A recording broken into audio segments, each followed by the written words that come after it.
What is the meaning of the word fundamentalist? The concept of jihad. Who are terrorists?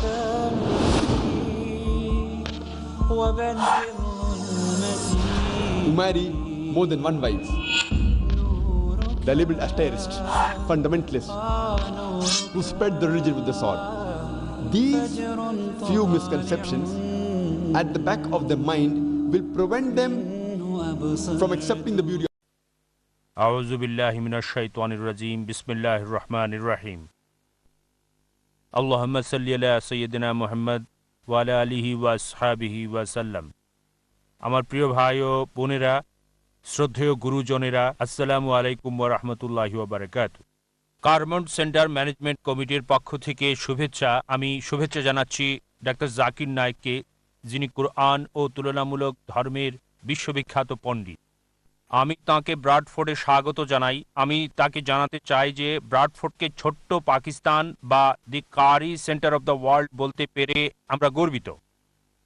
মূলত তাঁর সাহচর্য ও ইসলামের ওপর তাঁর প্রকৃত জ্ঞান দ্বারা আমরা ধন্য, কারণ এ মুহূর্তে ব্রিটেনের মুসলিম ও অমুসলিমরা কঠিন সময় পার করছে।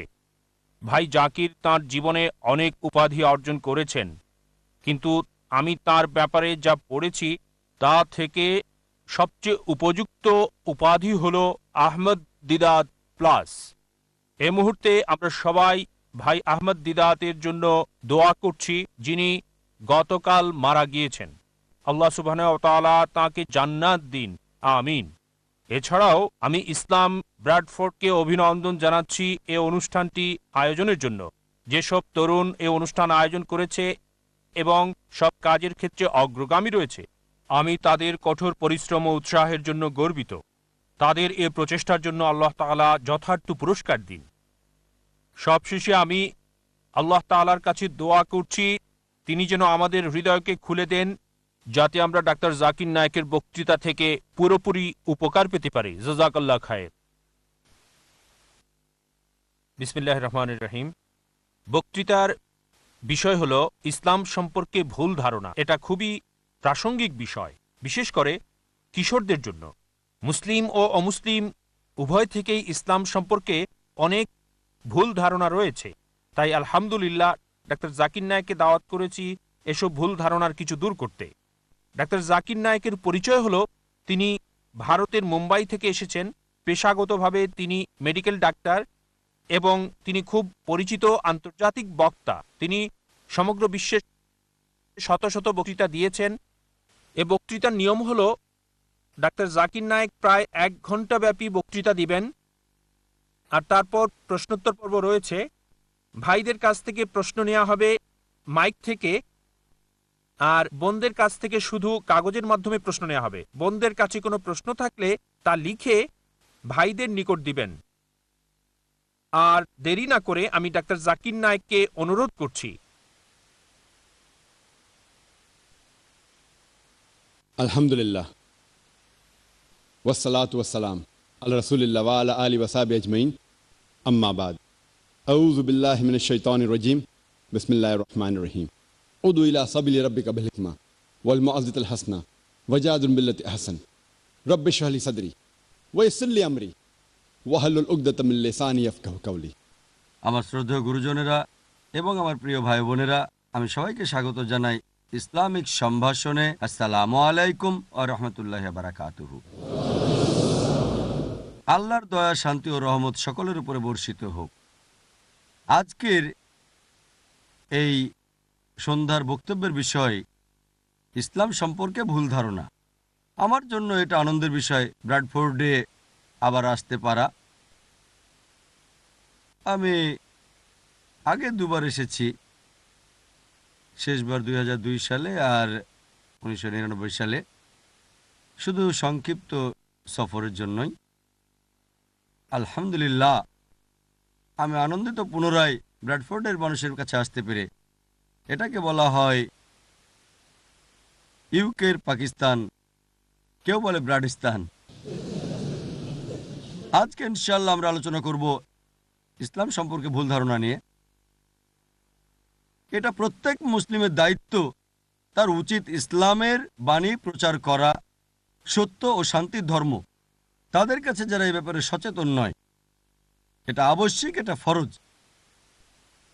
অন্যদের প্রতি ইসলামের বাণী পৌঁছানোর বিভিন্ন রকম পদ্ধতি বা উপায় আছে। কিছু আছে কম ফলপ্রসূ, আর কিছু আছে বেশি ফলপ্রসূ। অধিকাংশ মুসলিম যে পদ্ধতি বেশি ব্যবহার করে তা হলো অমুসলিমদেরকে ইসলাম সম্পর্কে ভালো ভালো বিষয় বলা।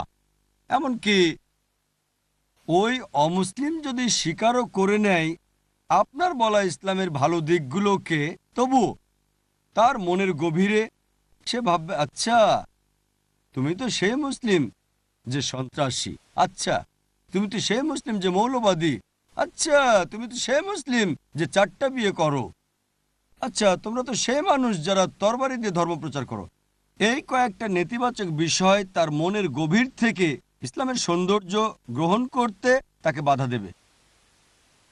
আমি যা করে থাকি, যখনই কোনো অমুসলিমের সাথে কথা বলি তাকে সরাসরি জিজ্ঞেস করি, আমি ইসলাম ধর্মে আপনি কি সমস্যা খুঁজে পান? আপনার সীমিত জ্ঞান দ্বারা, হোক ভুল বা সঠিক, ইসলামে আপনি কি সমস্যা খুঁজে পান? আর আমি আশ্বস্ত করি যে ইসলামের বিরুদ্ধে কথা বলতে পারেন, ইসলামের সমালোচনা করতে পারেন, আশ্বস্ত করে বলি যে কোনো প্রশ্ন করতে পারেন, ইসলামে আপনি কি সমস্যা খুঁজে পান। আর আশ্বস্ত করার পরে ওই অমুসলিম কমপক্ষে 3টা অথবা 4টা প্রশ্ন করতে পারে। আর যে অভিজ্ঞতা আমার আছে 1 দশকেরও বেশি সময়ের, আমি বুঝতে পেরেছি প্রায় 20টা খুবই কমন প্রশ্ন ওদের কাছে আছে যা একজন অমুসলিম করতে পারে। আর যখন সে 3টা বা 4টা প্রশ্ন জিজ্ঞেস করে, আপনা আপনি সে প্রশ্নগুলো ওই 20টা প্রশ্নের মধ্যেই পড়ে যায়।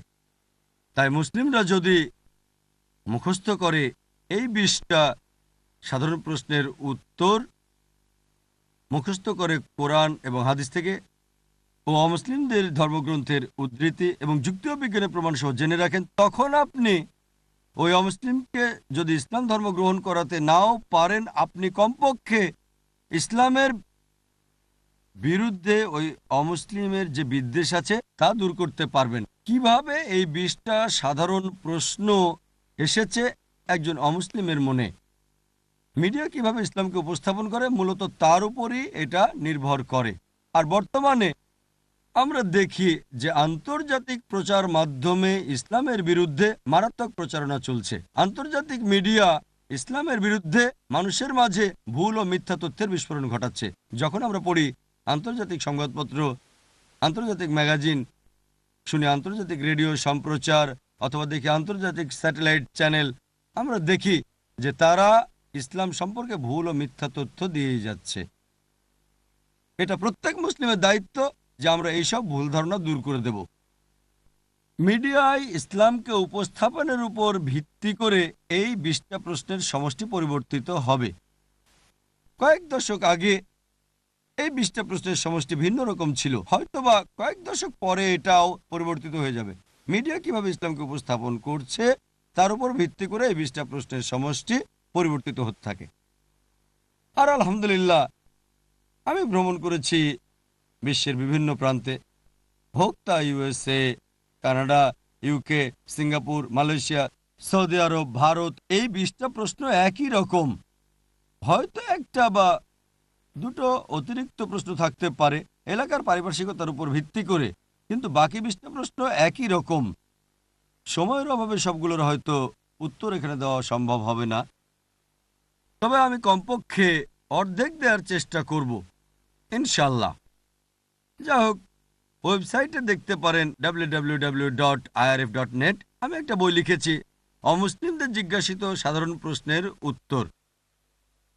বর্তমানে অমুসলিমদের জিজ্ঞাসিত ইসলাম সম্পর্কে সবচেয়ে বড় ভুল ধারণা, বিশেষ করে 9/11-এর পরে, যে মুসলিমরা হচ্ছে মৌলবাদী, চরমপন্থী, তারা সন্ত্রাসী। আমার মূল বইয়ে যেটা আমি 9/11-এর আগে লিখেছি, এটা 4 ও 5 নম্বরে ছিল, কিন্তু এখন এটা তালিকার শীর্ষে। মুসলিমদের মৌলবাদী বলা হয়। আসলে এই মৌলবাদী শব্দটার অর্থ কি? আবিধানিক অর্থে মৌলবাদী হলো সেই ব্যক্তি যে একটা নির্দিষ্ট বিষয় অথবা ক্ষেত্রের মূল নীতিকে কঠোরভাবে অনুসরণ করে। যেমন ধরেন, যদি কোনো গণিতবিদ ভালো গণিতবিদ হতে চান তাহলে তাকে জানতে হবে, বুঝতে হবে এবং অনুশীলন করতে হবে গণিতের মূল সূত্রের। যদি না গণিতের ক্ষেত্রে তিনি মৌলবাদী হন, ভালো গণিতবিদ হতে পারবেন না। একজন বিজ্ঞানীর ভালো বিজ্ঞানী হতে চাইলে তাকে জানতে হবে, বুঝতে হবে এবং অনুশীলন করতে হবে বিজ্ঞানের মূল সূত্রের। যদি না সে বিজ্ঞানের ক্ষেত্রে মৌলবাদী হয়, ভালো বিজ্ঞানী হতে পারবে না। আপনি সব মৌলবাদীর চিত্র একই তুলি দিয়ে আঁকতে পারেন না যে সবাই ভালো অথবা সবাই মন্দ। ব্যক্তিটি কোন ক্ষেত্রে মৌলবাদী তার উপর ভিত্তি করে আপনাকে শ্রেণীবিন্যাস করতে হবে। একটা উদাহরণ, যদি একজন মৌলবাদী ডাকাত থাকে যার পেশা হচ্ছে ডাকাতি, সে সমাজের জন্য ক্ষতিকর। অপরদিকে যদি একজন মৌলবাদী ডাক্তার থাকে যে হাজারো মানুষের জীবন বাঁচায়, সে সমাজের জন্য কল্যাণকর। আপনি সব মৌলবাদীর চিত্র একই তুলি দিয়ে আঁকতে পারেন না যে সবাই ভালো অথবা সবাই মন্দ। ব্যক্তিটি কোন ক্ষেত্রে মৌলবাদী তার উপর ভিত্তি করে আপনাকে শ্রেণীবিন্যাস করতে হবে। আমার ব্যাপারটা হচ্ছে, মৌলবাদী মুসলিম হিসেবে আমি গর্ববোধ করি, কারণ আমি জানি, অনুসরণ করি এবং চেষ্টা করি ইসলামের মূল নীতিগুলো মেনে চলতে। আর আমি জানি যে ইসলামে এমন কোনো মূলনীতি নেই যা বিশ্ব মানবতার বিরুদ্ধে। হয়তো ইসলামের কিছু মূলনীতি থাকতে পারে যা কোনো অমুসলিমের কাছে মানবতা বিরুদ্ধ মনে হতে পারে, কিন্তু আমরা যখন তাদের কাছে পটভূমি ব্যাখ্যা করি যে ইসলামে কেন এইসব মূলনীতি আছে, কারণ এবং এর পেছনের যুক্তি আর পরিসংখ্যান দেখায়, এমন কোনো মানুষ নেই যে নিরপেক্ষ যে ইসলামের মাত্র একটা মূলনীতি দেখাতে পারে যা মানবতা বিরুদ্ধ। এ কারণে আমি বলি আমি গর্বিত একজন মৌলবাদী মুসলিম হতে পেরে। যদি ওয়েবস্টার ডিকশনারি পড়েন, এটা বলে মৌলবাদ শব্দটা প্রথম ব্যবহৃত হয়েছিল বিংশ শতাব্দীর গোড়ার দিকের প্রোটেস্ট্যান্ট খ্রিস্টানদের একটা দলকে বোঝাতে। প্রোটেস্ট্যান্ট খ্রিস্টানদের এই দলটা খ্রিস্টান গির্জার বিরোধিতা করেছিল। খ্রিস্টান গির্জাগুলো বিশ্বাস করত যে বাইবেলের কথাগুলো স্রষ্টার বাণী। আমেরিকার এই প্রোটেস্ট্যান্ট দলটা বলতো যে শুধু বাইবেলের বাণী স্রষ্টার পক্ষ থেকে নয়, বরং বাইবেলের প্রত্যেকটা শব্দ, প্রত্যেকটা অক্ষর স্রষ্টার পক্ষ থেকে। যদি কেউ প্রমাণ করতে পারে যে বাইবেল স্রষ্টার বাণী, মৌলবাদের এই আন্দোলনটা একটা ভালো আন্দোলন। অপরদিকে কেউ যদি প্রমাণ করতে পারে যে বাইবেল স্রষ্টার বাণী নয়, তাহলে সেটা ভালো আন্দোলন নয়। কিন্তু এই মৌলবাদ নামক শব্দটা প্রথমে আমেরিকার প্রোটেস্ট্যান্টদের বোঝাতে ব্যবহার করা হতো।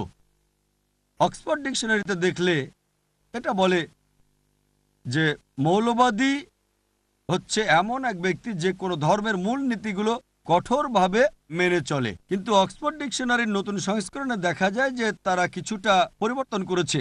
বলছে মৌলবাদী হলো এমন এক ব্যক্তি যে কোনো ধর্মের প্রধান নীতিগুলো কঠোরভাবে মেনে চলে, বিশেষ করে ইসলাম।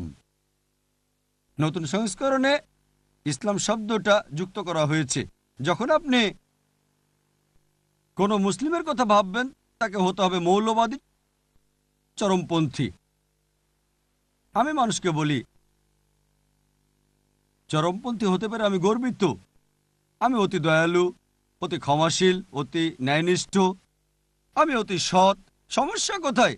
আমি অতি দয়ালু, অতি সৎ হলে, ন্যায়নিষ্ঠ হলে চরমপন্থী মুসলিম। কোরআন আমাদের শিক্ষা দেয়, আল্লাহর কালাম সর্বশক্তিমান স্রষ্টার সর্বশেষ চূড়ান্ত টেস্টামেন্ট, এটা বলছে যে প্রত্যেক মুসলিমকে অতি দয়ালু, অতি ন্যায়নিষ্ঠ, অতি সৎ, অতি ক্ষমাশীল, অতি মায়াময় হতে হবে। সমস্যা কি? চরম হতে সমস্যা কোথায়? কিন্তু আমাদের চরম হতে হবে সঠিক পথে। আমরা মিডিয়াতে দেখি তারা বলে মুসলিমরা চরমপন্থী। হ্যাঁ, আমি অবশ্যই চরমপন্থী মুসলিম, অন্য কোনো চরমপন্থী নয়, চরমপন্থী মুসলিম। কোরআন বলছে সূরা নিসা অধ্যায় 4 আয়াত 171, লা তাগলু ফি দীনিকুম, দিনের ব্যাপারে বাড়াবাড়ি করো না। বাড়াবাড়ি করা সেটা ভুল, কিন্তু সঠিক পথে যদি চরমপন্থী হওয়া যায় সেটা মানবতার কল্যাণের জন্যই। আমাদের হওয়া উচিত নয় চরম নির্দয়, চরম অন্যায়কারী, চরম অসৎ, চরম নিষ্ঠুর। চরমপন্থী হতে হবে সঠিক পথে। বর্তমানে মুসলিমদের সমস্যাটা হচ্ছে যেহেতু মিডিয়া আক্রমণ করছে, আমরা কুণ্ঠিত হয়ে যাই। জানেন আমি মৌলবাদী নই, আমি চরমপন্থী নই, এমন আত্মরক্ষা করছি কেন? কেন আত্মরক্ষা করছি?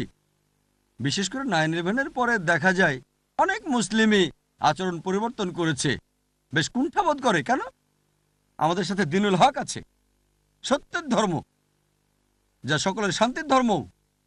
মুসলিমদের সন্ত্রাসী বলা হয়। সন্ত্রাসী শব্দটার অর্থ কি?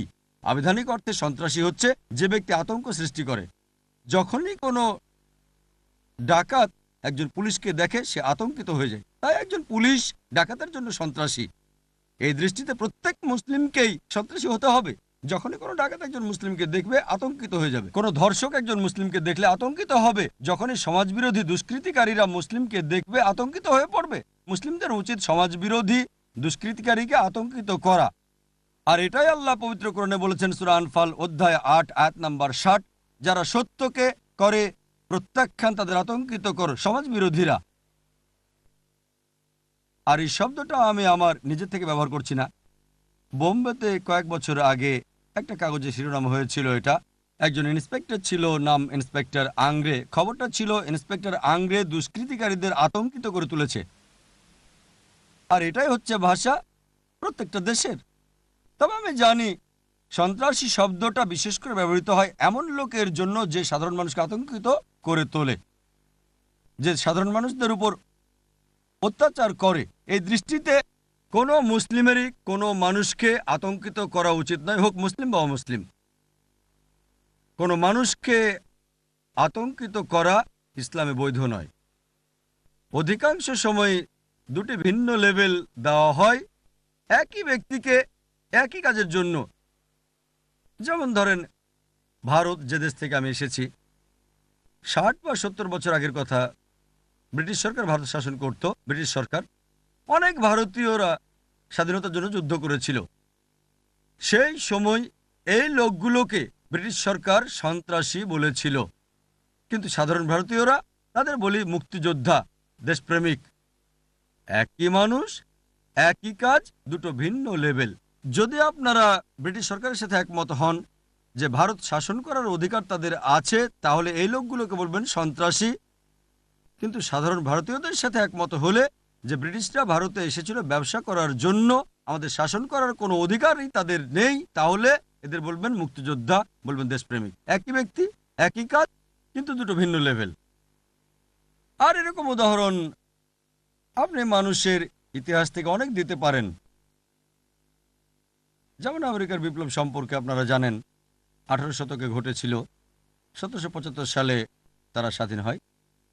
বেঞ্জামিন ফ্রাঙ্কলিন ও জর্জ ওয়াশিংটন ব্রিটিশ সরকার দ্বারা সন্ত্রাসী আখ্যায়িত হয়েছিল, কিন্তু এই দুই ব্যক্তি, বেঞ্জামিন ফ্রাঙ্কলিন ও জর্জ ওয়াশিংটনকে সাধারণ মার্কিনীরা বলেছিল বীর, মুক্তিযোদ্ধা, দেশপ্রেমিক। একই ব্যক্তি, একই কাজ, কিন্তু দুটো ভিন্ন লেভেল। পরবর্তীতে এই প্রধান সন্ত্রাসী জর্জ ওয়াশিংটন আমেরিকার প্রেসিডেন্ট হলেন। ভেবে দেখেন, একজন সন্ত্রাসী পরিণত হলেন বর্তমান বিশ্বের অন্যতম এক দেশের প্রেসিডেন্ট, আমেরিকার। তিনি স্থাপন করলেন এক দৃষ্টান্ত। পরবর্তীতে সকল প্রেসিডেন্টের জন্য, বর্তমানের জর্জ বুশের জন্য, তাদের হিরোকে জর্জ ওয়াশিংটন। এদেশের সরকার তাকে বলেছিল সন্ত্রাসী। সব প্রেসিডেন্টই জর্জ ওয়াশিংটনকে অনুসরণ করে, যে ছিল একজন সন্ত্রাসী। আর বর্তমানে আমরা দেখছি এই দুই দেশ খুবই ঘনিষ্ঠ বন্ধু। চিন্তা করেন, এজন্য কোনো ব্যক্তিকে কোনো লেভেল দেওয়ার আগে প্রথমে খুঁজে বের করতে হবে কোন কারণে, কোন উদ্দেশ্যে লোকটা সংগ্রাম করছে। নেলসন ম্যান্ডেলার উদাহরণ দেই। দক্ষিণ আফ্রিকা স্বাধীন হওয়ার আগে বর্ণবৈষম্যের সরকার ছিল সেখানে। তারা ম্যান্ডেলাকে সন্ত্রাসী বলেছিল, গ্রেপ্তার করেছিল, কারারুদ্ধ করে রবেন দ্বীপে 25 বছরের বেশি রেখেছিল। পরবর্তীতে মুক্ত করে দেওয়া হয় এবং নতুন দক্ষিণ আফ্রিকার প্রেসিডেন্ট হলেন। শান্তিতে নোবেল পুরস্কারও তিনি পেলেন। দেখেন, একজন সন্ত্রাসী শান্তিতে নোবেল পুরস্কার পাচ্ছেন। সেজন্য কোনো কিছুর সাথে একমত হতে হলে প্রথমে সেটা পরীক্ষা করতে হবে। যেমন কোরআনে আল্লাহ বলেন সূরা হুজুরাত অধ্যায় 49 আয়াত 6, যখনই তোমরা কোনো খবর পাও অন্যকে বলার আগে সেটা পরীক্ষা করো। তথ্যটা পরীক্ষা করেন, কেন লোকটাকে এমন বলা হচ্ছে, এটা কি সত্য, এটা কি সঠিক? সঠিক হতে পারে, আবার নাও হতে পারে। আমি বলছি না যাদের সন্ত্রাসী বলা হয় তারা সবাই ভালো মানুষ, ভালো হতেও পারে, খারাপ হতে পারে। তারা আসলে সন্ত্রাসী যারা নিরপরাধ মানুষকে আতঙ্কিত করেছে। কিন্তু কোনো তথ্যের সাথে একমত হওয়ার আগে প্রথমে পরীক্ষা করতে হবে তথ্যটা সঠিক নাকি বেঠিক। আর এটা প্রত্যেক মানুষের দায়িত্ব, হোক মুসলিম বা অমুসলিম। দ্বিতীয়ত, ইসলাম সম্পর্কে যে বড় ভুল ধারণা আছে তা হচ্ছে জিহাদ শব্দটার ব্যাপারে। এটা শুধু অমুসলিমদের মধ্যেই নয়, এমনকি এই ধারণাটা রয়েছে মুসলিমদের মধ্যেও। মুসলিম অমুসলিম উভয়ই মনে করে যে কোনো যুদ্ধ যে কোনো কারণে যে কোনো মুসলিম করলে, হোক তা ব্যক্তিগত স্বার্থ, হোক সম্পত্তির জন্য, অথবা হোক এলাকার জন্য, অথবা ভাষার জন্য, তাকে বলা হয় জিহাদ। যে কোনো যুদ্ধ যে কোনো কারণে যে কোনো মুসলিম করলে, হোক ব্যক্তিগত স্বার্থ, সম্পত্তি, সুনাম, এলাকা, সেটা আসলে জিহাদ না। জিহাদ এসেছে আরবি শব্দ জাহাদা থেকে, যার মানে চেষ্টা করা, যার মানে সংগ্রাম করা। ইসলামের দৃষ্টিতে এর মানে চেষ্টা ও সংগ্রাম করা কারো নিজের মন্দ প্রবৃত্তির বিরুদ্ধে। জিহাদের আরও একটা মানে সমাজের উন্নতির জন্য চেষ্টা সংগ্রাম করা। জিহাদের আরও মানে যুদ্ধক্ষেত্রে প্রতিরোধ করতে চেষ্টা ও সংগ্রাম করা। জিহাদ অত্যাচারের বিরুদ্ধে প্রতিরোধকেও বোঝায়। জিহাদের মূল অর্থ হচ্ছে চেষ্টা ও সংগ্রাম করা। যেমন ধরেন, যদি কোনো ছাত্র পরীক্ষায় পাশের জন্য চেষ্টা সংগ্রাম করে থাকে, আরবিতে আমরা বলি সে জিহাদ করছে। সুতরাং জিহাদের মূল অর্থ চেষ্টা সংগ্রাম করা। অধিকাংশ মানুষের, মুসলিম বা অমুসলিম যাই হোক না কেন, উভয়েরই একটা ভুল ধারণা আছে যে জিহাদ হচ্ছে ইসলামের যুদ্ধ, শুধু মুসলিমরাই এটা করতে পারে। কোরআনে অনেক আয়াত আছে যা বলছে যে অমুসলিমরাও জিহাদ করে। কোরআনে আল্লাহ বলেন সূরা লুকমান অধ্যায় নম্বর 31 আয়াত নম্বর 14, আমি মানুষকে তার বাবা মার প্রতি সদয় হওয়ার নির্দেশ দিয়েছি। তার মা তাকে কষ্টের পর কষ্ট সহ্য করে গর্ভে ধারণ করে থাকে। এটা বলছে সকল মানুষকে বাবা মার প্রতি সদয় হতে হবে, বিশেষ করে মায়ের প্রতি। এর পরের আয়াতেই সূরা লুকমান অধ্যায় নম্বর 31 আয়াত নম্বর 15, কিন্তু যদি তোমার বাবা মা জিহাদ করে, চেষ্টা ও সংগ্রাম করে, আল্লাহ সুবহানাহু ওয়া তাআলার সাথে অন্য কাউকে অংশীদার করতে যে বিষয়ে তোমার কোনো জ্ঞান নেই, তাদের কথা মানবে না, তবে তাদের সাথে সদয় ও সৎভাবে বসবাস করো। এখানে কোরআন বলছে যখন অমুসলিম বাবা মা সন্তানকে জোর করে শিরক করতে, অর্থাৎ সর্বশক্তিমান স্রষ্টা আল্লাহ সুবহানাহু ওয়া তাআলা ব্যতীত অন্যের ইবাদত করতে, তাদের মান্য করবে না, তবুও তাদের সাথে সদয় ও সৎভাবে বসবাস করো। আয়াত নম্বর 8, বাবা মার প্রতি সদয় ব্যবহার করতে মানুষকে নির্দেশ দিয়েছি। কিন্তু যদি তোমার বাবা মা জিহাদ করে, চেষ্টা ও সংগ্রাম করে আল্লাহ সুবহানাহু ওয়া তাআলা ব্যতীত অন্য কারো ইবাদত করতে, তখন তাদের মান্য করবে না, তবে তাদের সাথে সদয় ও সৎভাবে বসবাস করো। কোরআন বলছে সূরা নিসা অধ্যায় নম্বর 4 আয়াত নম্বর 76, বিশ্বাসীরা আল্লাহ সুবহানাহু ওয়া তাআলার পথে যুদ্ধ করে আর অবিশ্বাসীরা শয়তানের পথে যুদ্ধ করে থাকে। এখানে কোরআন জিহাদ ফি সাবিলিল্লাহর কথা বলছে, যেটা সঠিক। অন্যটা জিহাদ ফি সাবিলিশ শয়তান। শয়তানের পথে যুদ্ধ করাকে জিহাদ ফি সাবিলিশ শয়তান বলা হয়। বিভিন্ন প্রকারের জিহাদ আছে, কিন্তু শুধু জিহাদ বলা হলে এটা নিশ্চিতভাবে অধিকাংশ ক্ষেত্রে জিহাদ ফি সাবিলিল্লাহ, নির্দিষ্ট করা না হলে। অন্যথায় এটা বোঝা যায়, যখন কোনো মুসলিম জিহাদ শব্দটা ব্যবহার করে বোঝা যায় এটা জিহাদ ফি সাবিলিল্লাহ, যদি না প্রসঙ্গ অনুযায়ী এটাকে নির্দিষ্ট করা হয়। জিহাদ শব্দটা সম্পর্কে আরেকটা ভুল ধারণা হচ্ছে শুধু অমুসলিমরাই নয়, বরং তথাকথিত মুসলিম পণ্ডিতরাও এটাকে ভাষান্তর করে থাকে পবিত্র যুদ্ধ। এই পবিত্র যুদ্ধ শব্দটা ব্যবহৃত হয়েছিল ক্রুসেডদের বোঝাতে।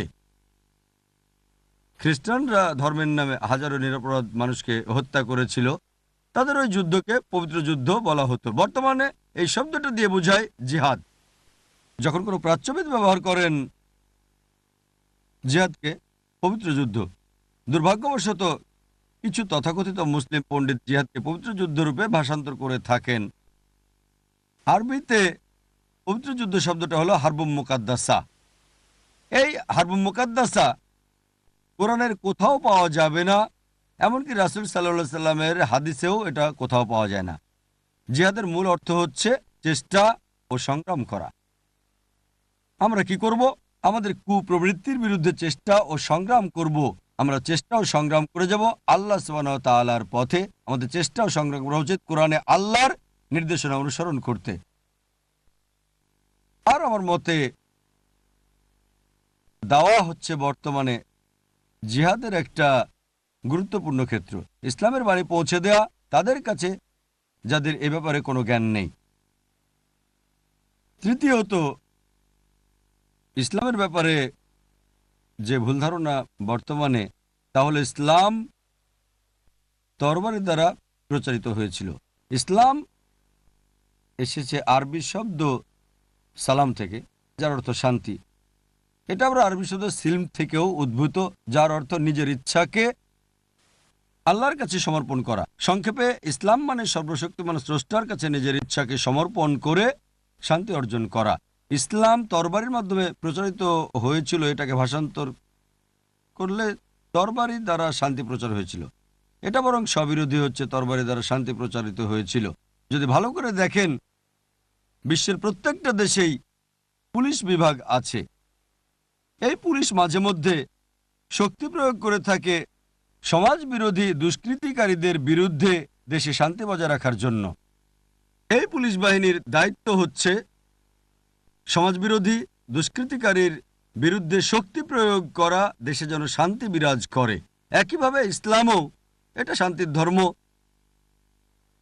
এমন ধর্ম যা শান্তি প্রচার করে। কিন্তু সর্বশেষ উপায় হিসেবে যদি কোনো সমাজবিরোধী দুষ্কৃতিকারী থাকে যারা দেশে অরাজকতা করতে চেষ্টা করে, যদি দেশের ক্ষতি করতে চায়, তবে শান্তি বজায় রাখতে সর্বশেষ উপায় হিসেবে শক্তি প্রয়োগ করা যেতে পারে। আর তরবারি দ্বারা ইসলাম প্রচারিত হয়েছিল, এই অভিযোগের উত্তরটা ডি লেসি ওলেরি নামে একজন বিখ্যাত ঐতিহাসিক খুব সুন্দরভাবে দিয়েছেন। তার বইয়ে ইসলাম এট দ্য ক্রস রোড ৮ম পৃষ্ঠায় তিনি লিখেছেন, ইতিহাসে এটা প্রমাণ করে যে উগ্র মুসলিমরা সমগ্র বিশ্বব্যাপী তরবারির জোরে ইসলাম চাপিয়ে দিয়েছে। এটা অন্যতম একটা আষাঢ়ে গল্প, উদ্ভট ও অবাস্তব কাহিনী, যা বিশ্বাসযোগ্য নয়।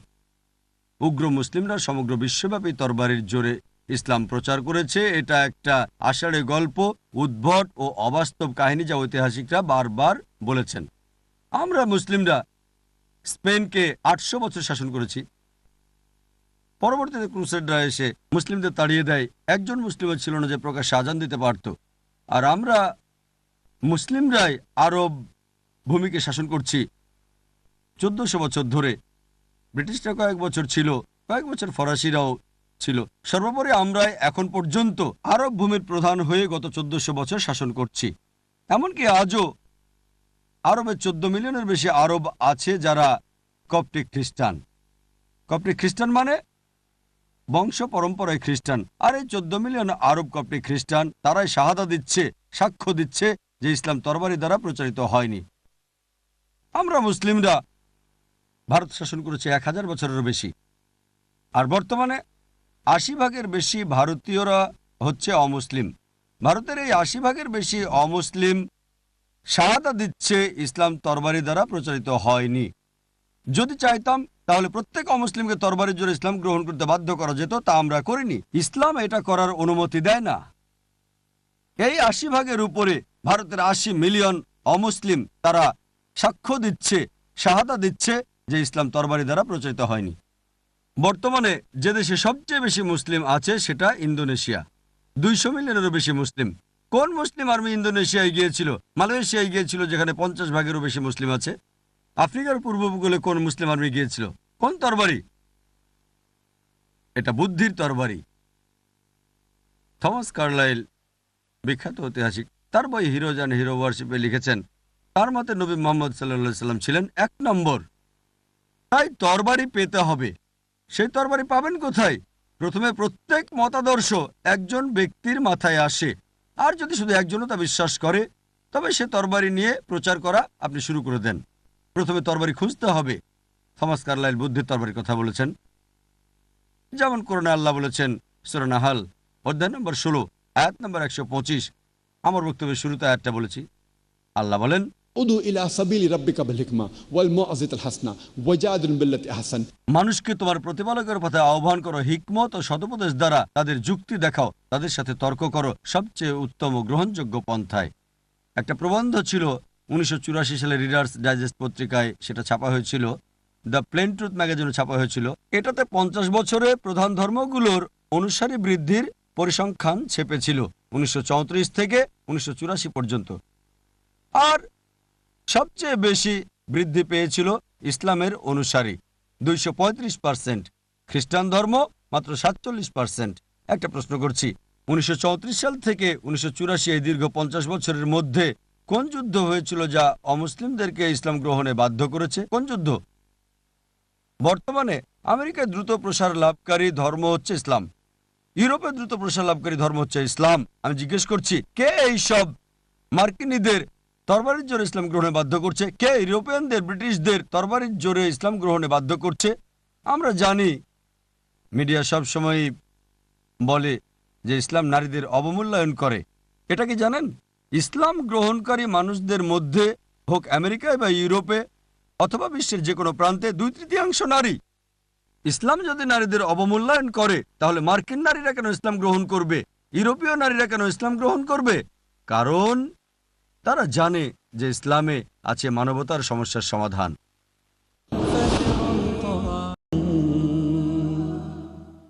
আর মিডিয়া যাই করুক, আমি কোরআনের আয়াতে বিশ্বাস করি যেখানে আল্লাহ বলেন সূরা ইমরান অধ্যায় নম্বর 3 আয়াত নম্বর 54, মাকরু মাকরাল্লাহ ওয়াল্লাহু খায়রুল মাকিরিন। তারা চক্রান্ত করেছিল, আল্লাহ কৌশল করেছিলেন, নিশ্চয়ই আল্লাহ কৌশলীদের শ্রেষ্ঠ। সালমান রুশদি, সে এই দেশের নাগরিক, জন্ম আমার শহরে বোম্বেতে, পরে এই দেশের নাগরিক। ইসলামের বিরুদ্ধে সে লিখেছিল স্যাটানিক ভার্সেস, আমাদের নবীজির বিরুদ্ধে। কর্মটা খারাপ, প্রতিবাদ করতে হবে। ফলাফল স্যাটানিক ভার্সেস কি তা অনেক অমুসলিমই জানতে চেয়েছে। তারা কোরআন পড়েছে এবং তাদের অনেকে ইসলাম গ্রহণ করেছে। উদ্দেশ্য ছিল খারাপ, কর্মটা ছিল খারাপ, কিন্তু ফলাফল ওয়াল্লাহু খায়রুল মাকিরিন, আল্লাহ কৌশলদের শ্রেষ্ঠ। 11ই সেপ্টেম্বরে যা ঘটেছিল ওয়ার্ল্ড ট্রেড সেন্টারে, 5000-এর বেশি নিরপরাধ মানুষ মারা গিয়েছিল। এটা অন্যায়, প্রতিবাদ করতে হবে। মিডিয়া ঝুঁকে পড়েছিল মুসলিমদের বিরুদ্ধে, সন্ত্রাসের বিরুদ্ধে যুদ্ধ। আপনারা জানেন না যে এটা কি ধর্ম। ইউএসএতে বিক্রির শীর্ষে উঠেছে কোরআন। এক রিপোর্ট অনুযায়ী 9 মাস থেকে 10 মাসের মধ্যে 34,000-এর বেশি মার্কিন ইসলাম গ্রহণ করেছে। ইউ100 তথ্য অনুযায়ী 10 মাসের মধ্যে ইউরোপে 22,000 ইউরোপিয়ান ইসলাম গ্রহণ করেছে। সাধারণত এটা উল্টো হওয়ার কথা ছিল, দাওয়া কমে যেত। আলহামদুলিল্লাহ, মিডিয়া যতই ইসলামকে দমন করতে, ক্ষতি করতে চাইছে, আলহামদুলিল্লাহ তাদের চক্রান্ত নস্যাৎ হচ্ছে। আলহামদুলিল্লাহ, মুসলিমদের কণ্ঠিত হওয়া উচিত নয়। উচিত সত্য প্রকাশ করা, সত্যে অবিচল থাকা। আমাদের উচিত শান্তির ধর্ম প্রচার করা। আল্লাহ প্রতিজ্ঞা করেছেন সব মিলিয়ে 3টারও বেশি জায়গায়। আল্লাহ বলেন সূরা সাফ অধ্যায় 61 আয়াত নম্বর 9, সূরা তাওবা অধ্যায় 9 আয়াত নম্বর 33, হুয়াল্লাযী আরসালা রাসূলাহু বিল হুদা ওয়াদ-দীনিল হক লিইয়ুযহিরাহু আলা দীনি কুল্লিহি ওয়ালাউ কারিহাল মুশরিকুন। আল্লাহ তার রাসূলকে পাঠিয়েছেন হেদায়াত ও সত্য ধর্ম সহকারে, যাতে করে সকল ধর্মের উপরে এটা বিজয়ী হয়, সকল মতবাদের উপরে, সকল জীবন বিধানের উপরে, যদিও মুশরিকরা তা অপছন্দ করে। আল্লাহ এটা আবারও বলেছেন সূরা ফাতাহ অধ্যায় নম্বর 48 আয়াত নম্বর 28, হুয়াল্লাযী আরসালা রাসূলাহু বিল হুদা ওয়াদ-দীনিল হক লিইয়ুযহিরাহু আলা দীনি কুল্লিহি ওয়া কাফা বিল্লাহি শাহীদা। আল্লাহ তার রাসূলকে পাঠিয়েছেন হিদায়াত ও সত্য ধর্ম সহকারে, যাতে করে সকল ধর্মের উপরে এটা বিজয়ী হতে পারে, সকল মতবাদের উপরে। আল্লাহ নিজেই তা যথেষ্ট। দিনকে বিজয়ী করতে আল্লাহর আপনাকে আমাকে দরকার নেই, আমরা তো আগাছা মাত্র।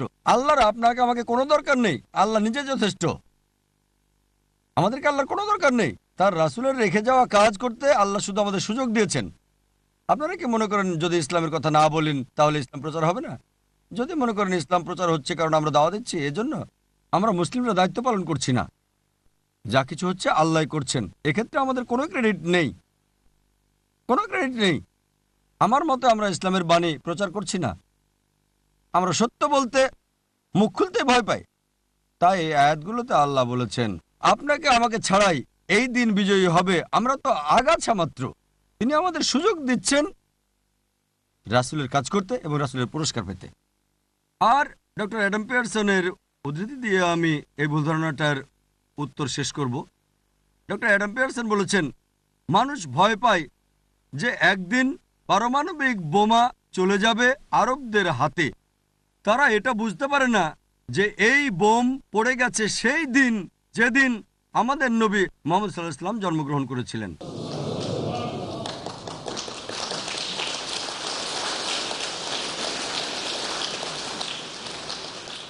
মুসলিমদের জিজ্ঞাসিত চতুর্থ প্রশ্ন, ইসলাম কেন পুরুষকে একের অধিক বিয়ের অনুমতি দেয়? 11 সেপ্টেম্বরের আগে 1 নম্বর প্রশ্ন ছিল এটা, এখন তালিকার নিচে নেমে গেছে 4 নম্বর প্রশ্ন। তবুও আছে এটা শীর্ষ 20-এর মধ্যেই। এই পৃথিবীর বুকে কোরআন একমাত্র ধর্মীয় গ্রন্থ যেটা বলছে মাত্র একটা বিয়ে করো, আর কোনো ধর্মগ্রন্থ নেই, হোক old testament, new testament, Bible, Mahabharata, Ramayana, Bhagavad Gita, কোরআন ছাড়া এই পৃথিবীতে আর কোনো ধর্মগ্রন্থ নেই যা বলে একটা বিয়ে করো। যদি হিন্দু ধর্মগ্রন্থ পড়েন রামায়ণ, রামের বাবা রাজা দশরথ, তার একের বেশি স্ত্রী ছিল। যদি মহাভারত পড়েন শ্রীকৃষ্ণ, তার কতজন স্ত্রী ছিল? 4, 10, 1000, তার 16,108 জন স্ত্রী ছিল। শ্রীকৃষ্ণের যদি 16,108 জন স্ত্রী থাকতে পারে, তাহলে কেন মুসলিমদের 4 জন থাকতে পারবে না বলেন? যদি ওল্ড টেস্টামেন্ট পড়েন, ইব্রাহিম আলাইহিস সালামের 3 জন স্ত্রী ছিল, সুলাইমান আলাইহিস সালামের 700 জন স্ত্রী ছিল। ইহুদি ও খ্রিস্টান ধর্মগ্রন্থ অনুযায়ী আপনি যত ইচ্ছা তত নারীকে বিয়ে করতে পারেন, কোনো সীমা নেই। 10, 20, 1000, 10,000 কোনো সীমা নেই। পরে খ্রিস্টান গির্জা একটা নিয়ম করেছে যে খ্রিস্টানদের মাত্র একটা বিয়ে করতে হবে, এবং ইহুদিদের প্রধান রাবাই গারসাম বেন ইয়াহুদা ফরমান জারি করেন 950 থেকে 1030 খ্রিস্টাব্দ পর্যন্ত। এই ফরমান জারি করেন যে ইহুদিরা কেবল একটা বিয়ে করতে পারবে। যদি ইহুদিদের বিভিন্ন সমাজ পর্যবেক্ষণ করে দেখেন যারা মুসলিমদের মাঝে বাস করে, 1950 সাল পর্যন্ত তারা একের অধিক বিয়ে করে থাকত। একইভাবে হিন্দু ধর্মগ্রন্থ, খ্রিস্টান ধর্মগ্রন্থ ও ইহুদি ধর্মগ্রন্থ অনুযায়ী যত ইচ্ছা তত বিয়ে করতে পারে।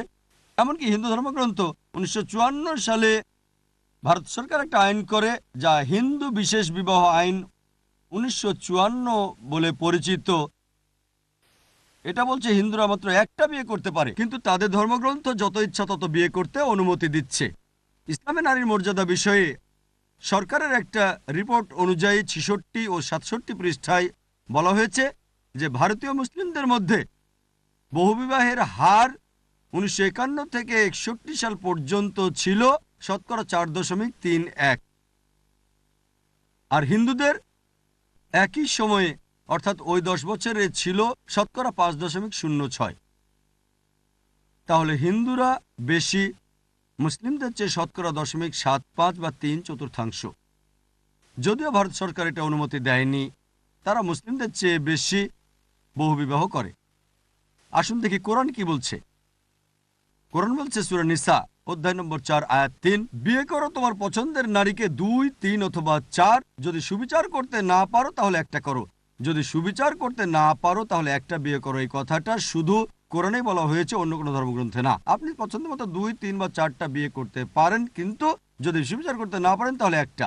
কোরআন বলছে সূরা নিসা অধ্যায় 4 আয়াত 129, তোমার স্ত্রীদের প্রতি সমান বিচার করতে পারবে না, তাদের সবার থেকে মুখ ফিরিয়ে নিও না। তার মানে কঠিন, অর্থাৎ 4টা বিয়ে করা ইসলামে আবশ্যিক বা ফরজ না। অনেকেই মনে করে একাধিক বিয়ে করা ফরজ।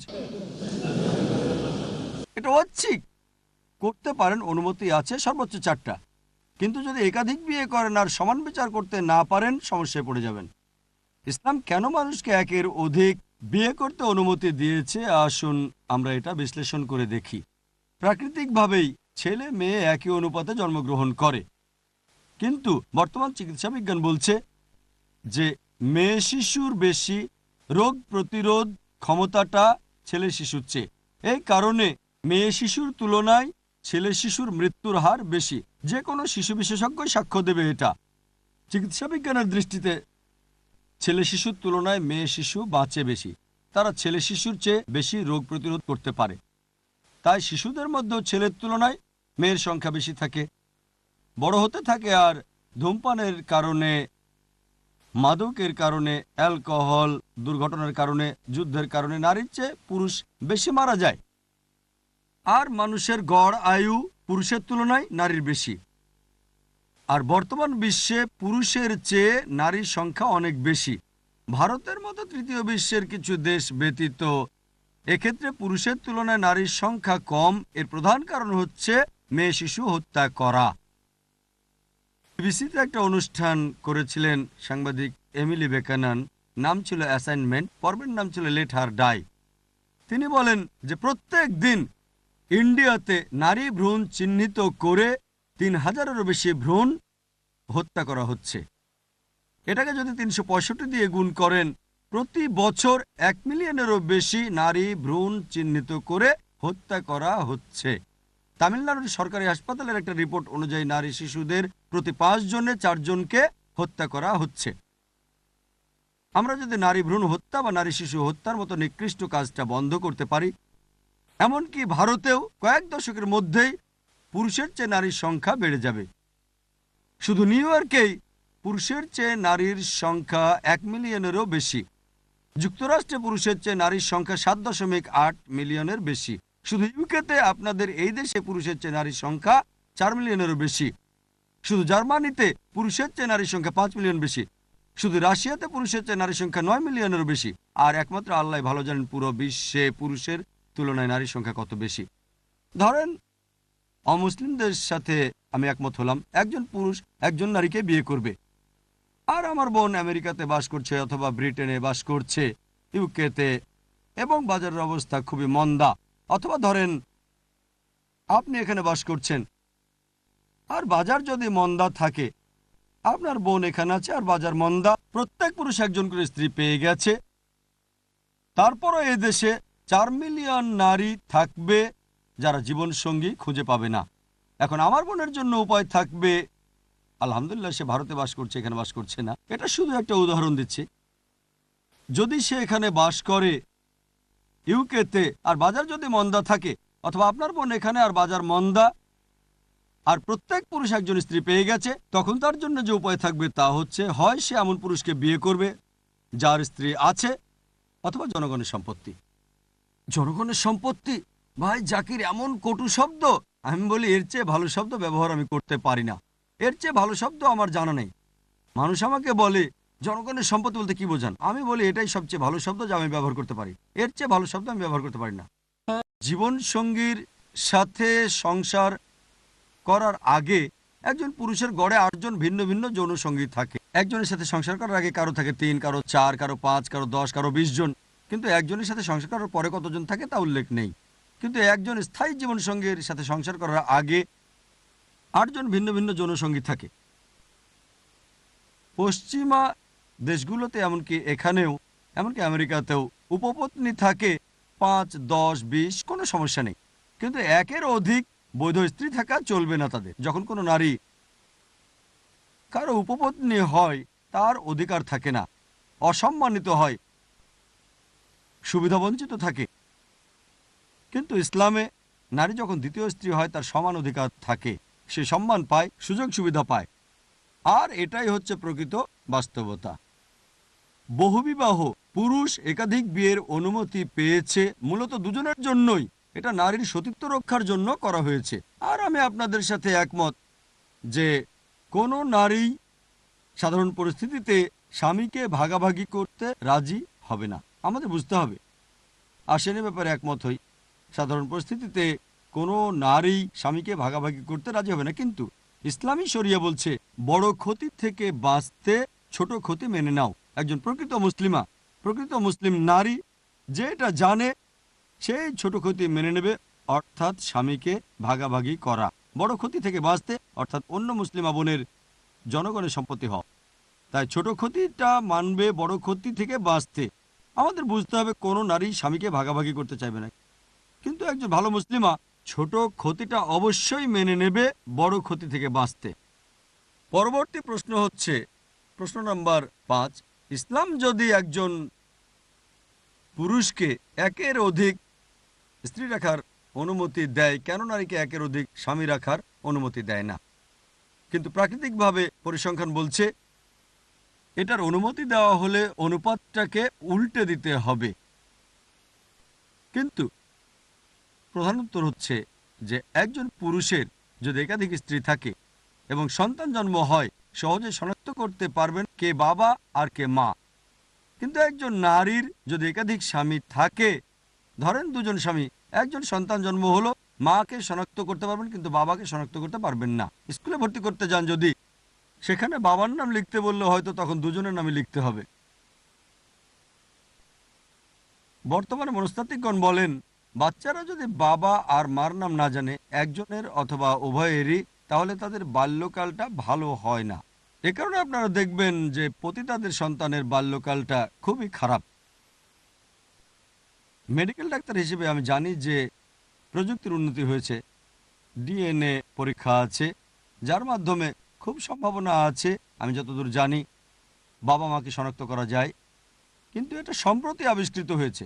যদি বলেন যে এটা 100% সঠিক, কিন্তু ইসলামের অনুমতি নেই,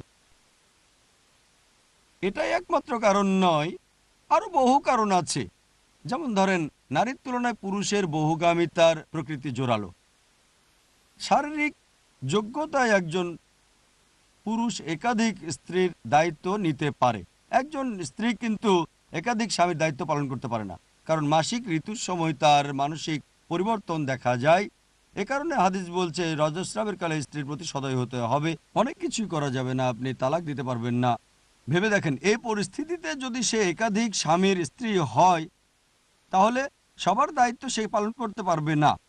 উপরন্তু বিজ্ঞান আমাদের বলছে যে যদি একজন নারীর একাধিক যৌনসঙ্গী থাকে এবং সবার সাথে মেলামেশা করে থাকে, তখন যৌন সংক্রামক ব্যাধিতে আক্রান্ত হওয়ার সম্ভাবনাটা প্রবল থাকে। ফলে স্বামীরাও সংক্রমিত হবে। এটা পুরুষের ক্ষেত্রে ঘটে না। একজন পুরুষের যদি একাধিক যৌনসঙ্গী থাকে এবং সবার সাথে মেলামেশা করে থাকে, তখন এরকম হয় না। এটা চিকিৎসা বিজ্ঞান। আল্লাহ তার অসীম জ্ঞানে জানেন। এ কারণে আমি উল্লেখ করছি সূরা নিসা অধ্যায় 4 আয়াত নম্বর 24, বিবাহবন্ধনে আবদ্ধ নারীকে বিয়ে করো না। ষষ্ঠ অভিযোগ বা ভুল ধারণা হচ্ছে ইসলাম পর্দায় রেখে নারীদের অবমূল্যায়ন করে থাকে, হিজাব। এই উত্তরটা নিয়ে আলোচনা করার আগে পটভূমি জানতে হবে। যখন ব্যাবিলনীয় সভ্যতার ইতিহাস পড়ি, আমরা দেখি যে কোনো পুরুষ কাউকে হত্যা করলে তার শাস্তির বদলে তার স্ত্রীকে মৃত্যুদণ্ড দেওয়া হতো। আমরা যখন গ্রিক সভ্যতার ইতিহাস পড়ি, নারীরা অধিকার বঞ্চিত ছিল, নিপীড়িত ছিল। তারা একটা কাল্পনিক নারীতে বিশ্বাস করত যার নাম ছিল পান্ডোরা, যে সমাজের সকল দুর্ভাগ্যের কারণ ছিল। পতিতাবৃত্তি ছড়িয়ে পড়েছিল।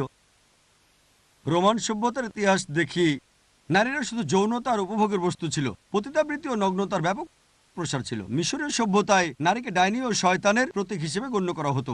আরব সভ্যতায় কোরআন নাজিল হওয়ার আগে মেয়ে শিশু জন্মালে তাকে জীবন্ত পুঁতে ফেলা হতো। আলহামদুলিল্লাহ সুম্মা আলহামদুলিল্লাহ, কোরআন নাজিল হওয়ার পরে আরব ভূমিতে নিকৃষ্ট কর্মকাণ্ড বন্ধ হয়েছিল, কিন্তু দুর্ভাগ্যবশত এই বর্বরতা এখনো বহু দেশে চলছে, এমনকি ভারতেও, যেখান থেকে আমি এসেছি। ইসলাম নারীর জন্য হিজাবের বিধান দিয়েছে অবমূল্যায়ন নয়, মর্যাদা বৃদ্ধির জন্য। কোরআন এবং নবী মুহাম্মদ সাল্লাল্লাহু আলাইহি সাল্লাম উভয়ই মূলত প্রধান পৃষ্ঠপোষক ইসলামে নারীর মর্যাদা বৃদ্ধি করায়। তারা এমন পথ দেখিয়েছে যে নারীদের অধিকার দেওয়ার পরে ইসলামে নারীর অধিকার বিষয়ে আমার লেকচার দেখতে পারেন। তারা পথও দেখিয়েছে কিভাবে অধিকার রক্ষা করতে হয়। শুধু অধিকার দেওয়া যথেষ্ট নয়, অধিকার রক্ষার উপায়ও দেখিয়েছে। আর হিজাব নারীর মর্যাদাকে সুরক্ষিত করে।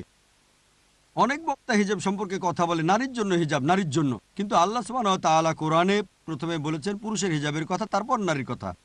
আল্লাহ কোরআনে বলেন সূরা নূর অধ্যায় নম্বর 34 আয়াত নম্বর 30, মুমিন পুরুষদের বলো যেন দৃষ্টি নত করে, লজ্জাস্থানের হেফাজত করে। যখনই একজন পুরুষ কোনো নারীকে দেখে এবং কোনো অসৎ চিন্তা, কুচিন্তা তার মাথায় আসে, সে দৃষ্টি নত করবে। একবার এক মুসলিম এক মেয়ের দিকে অনেকক্ষণ তাকিয়েছিল।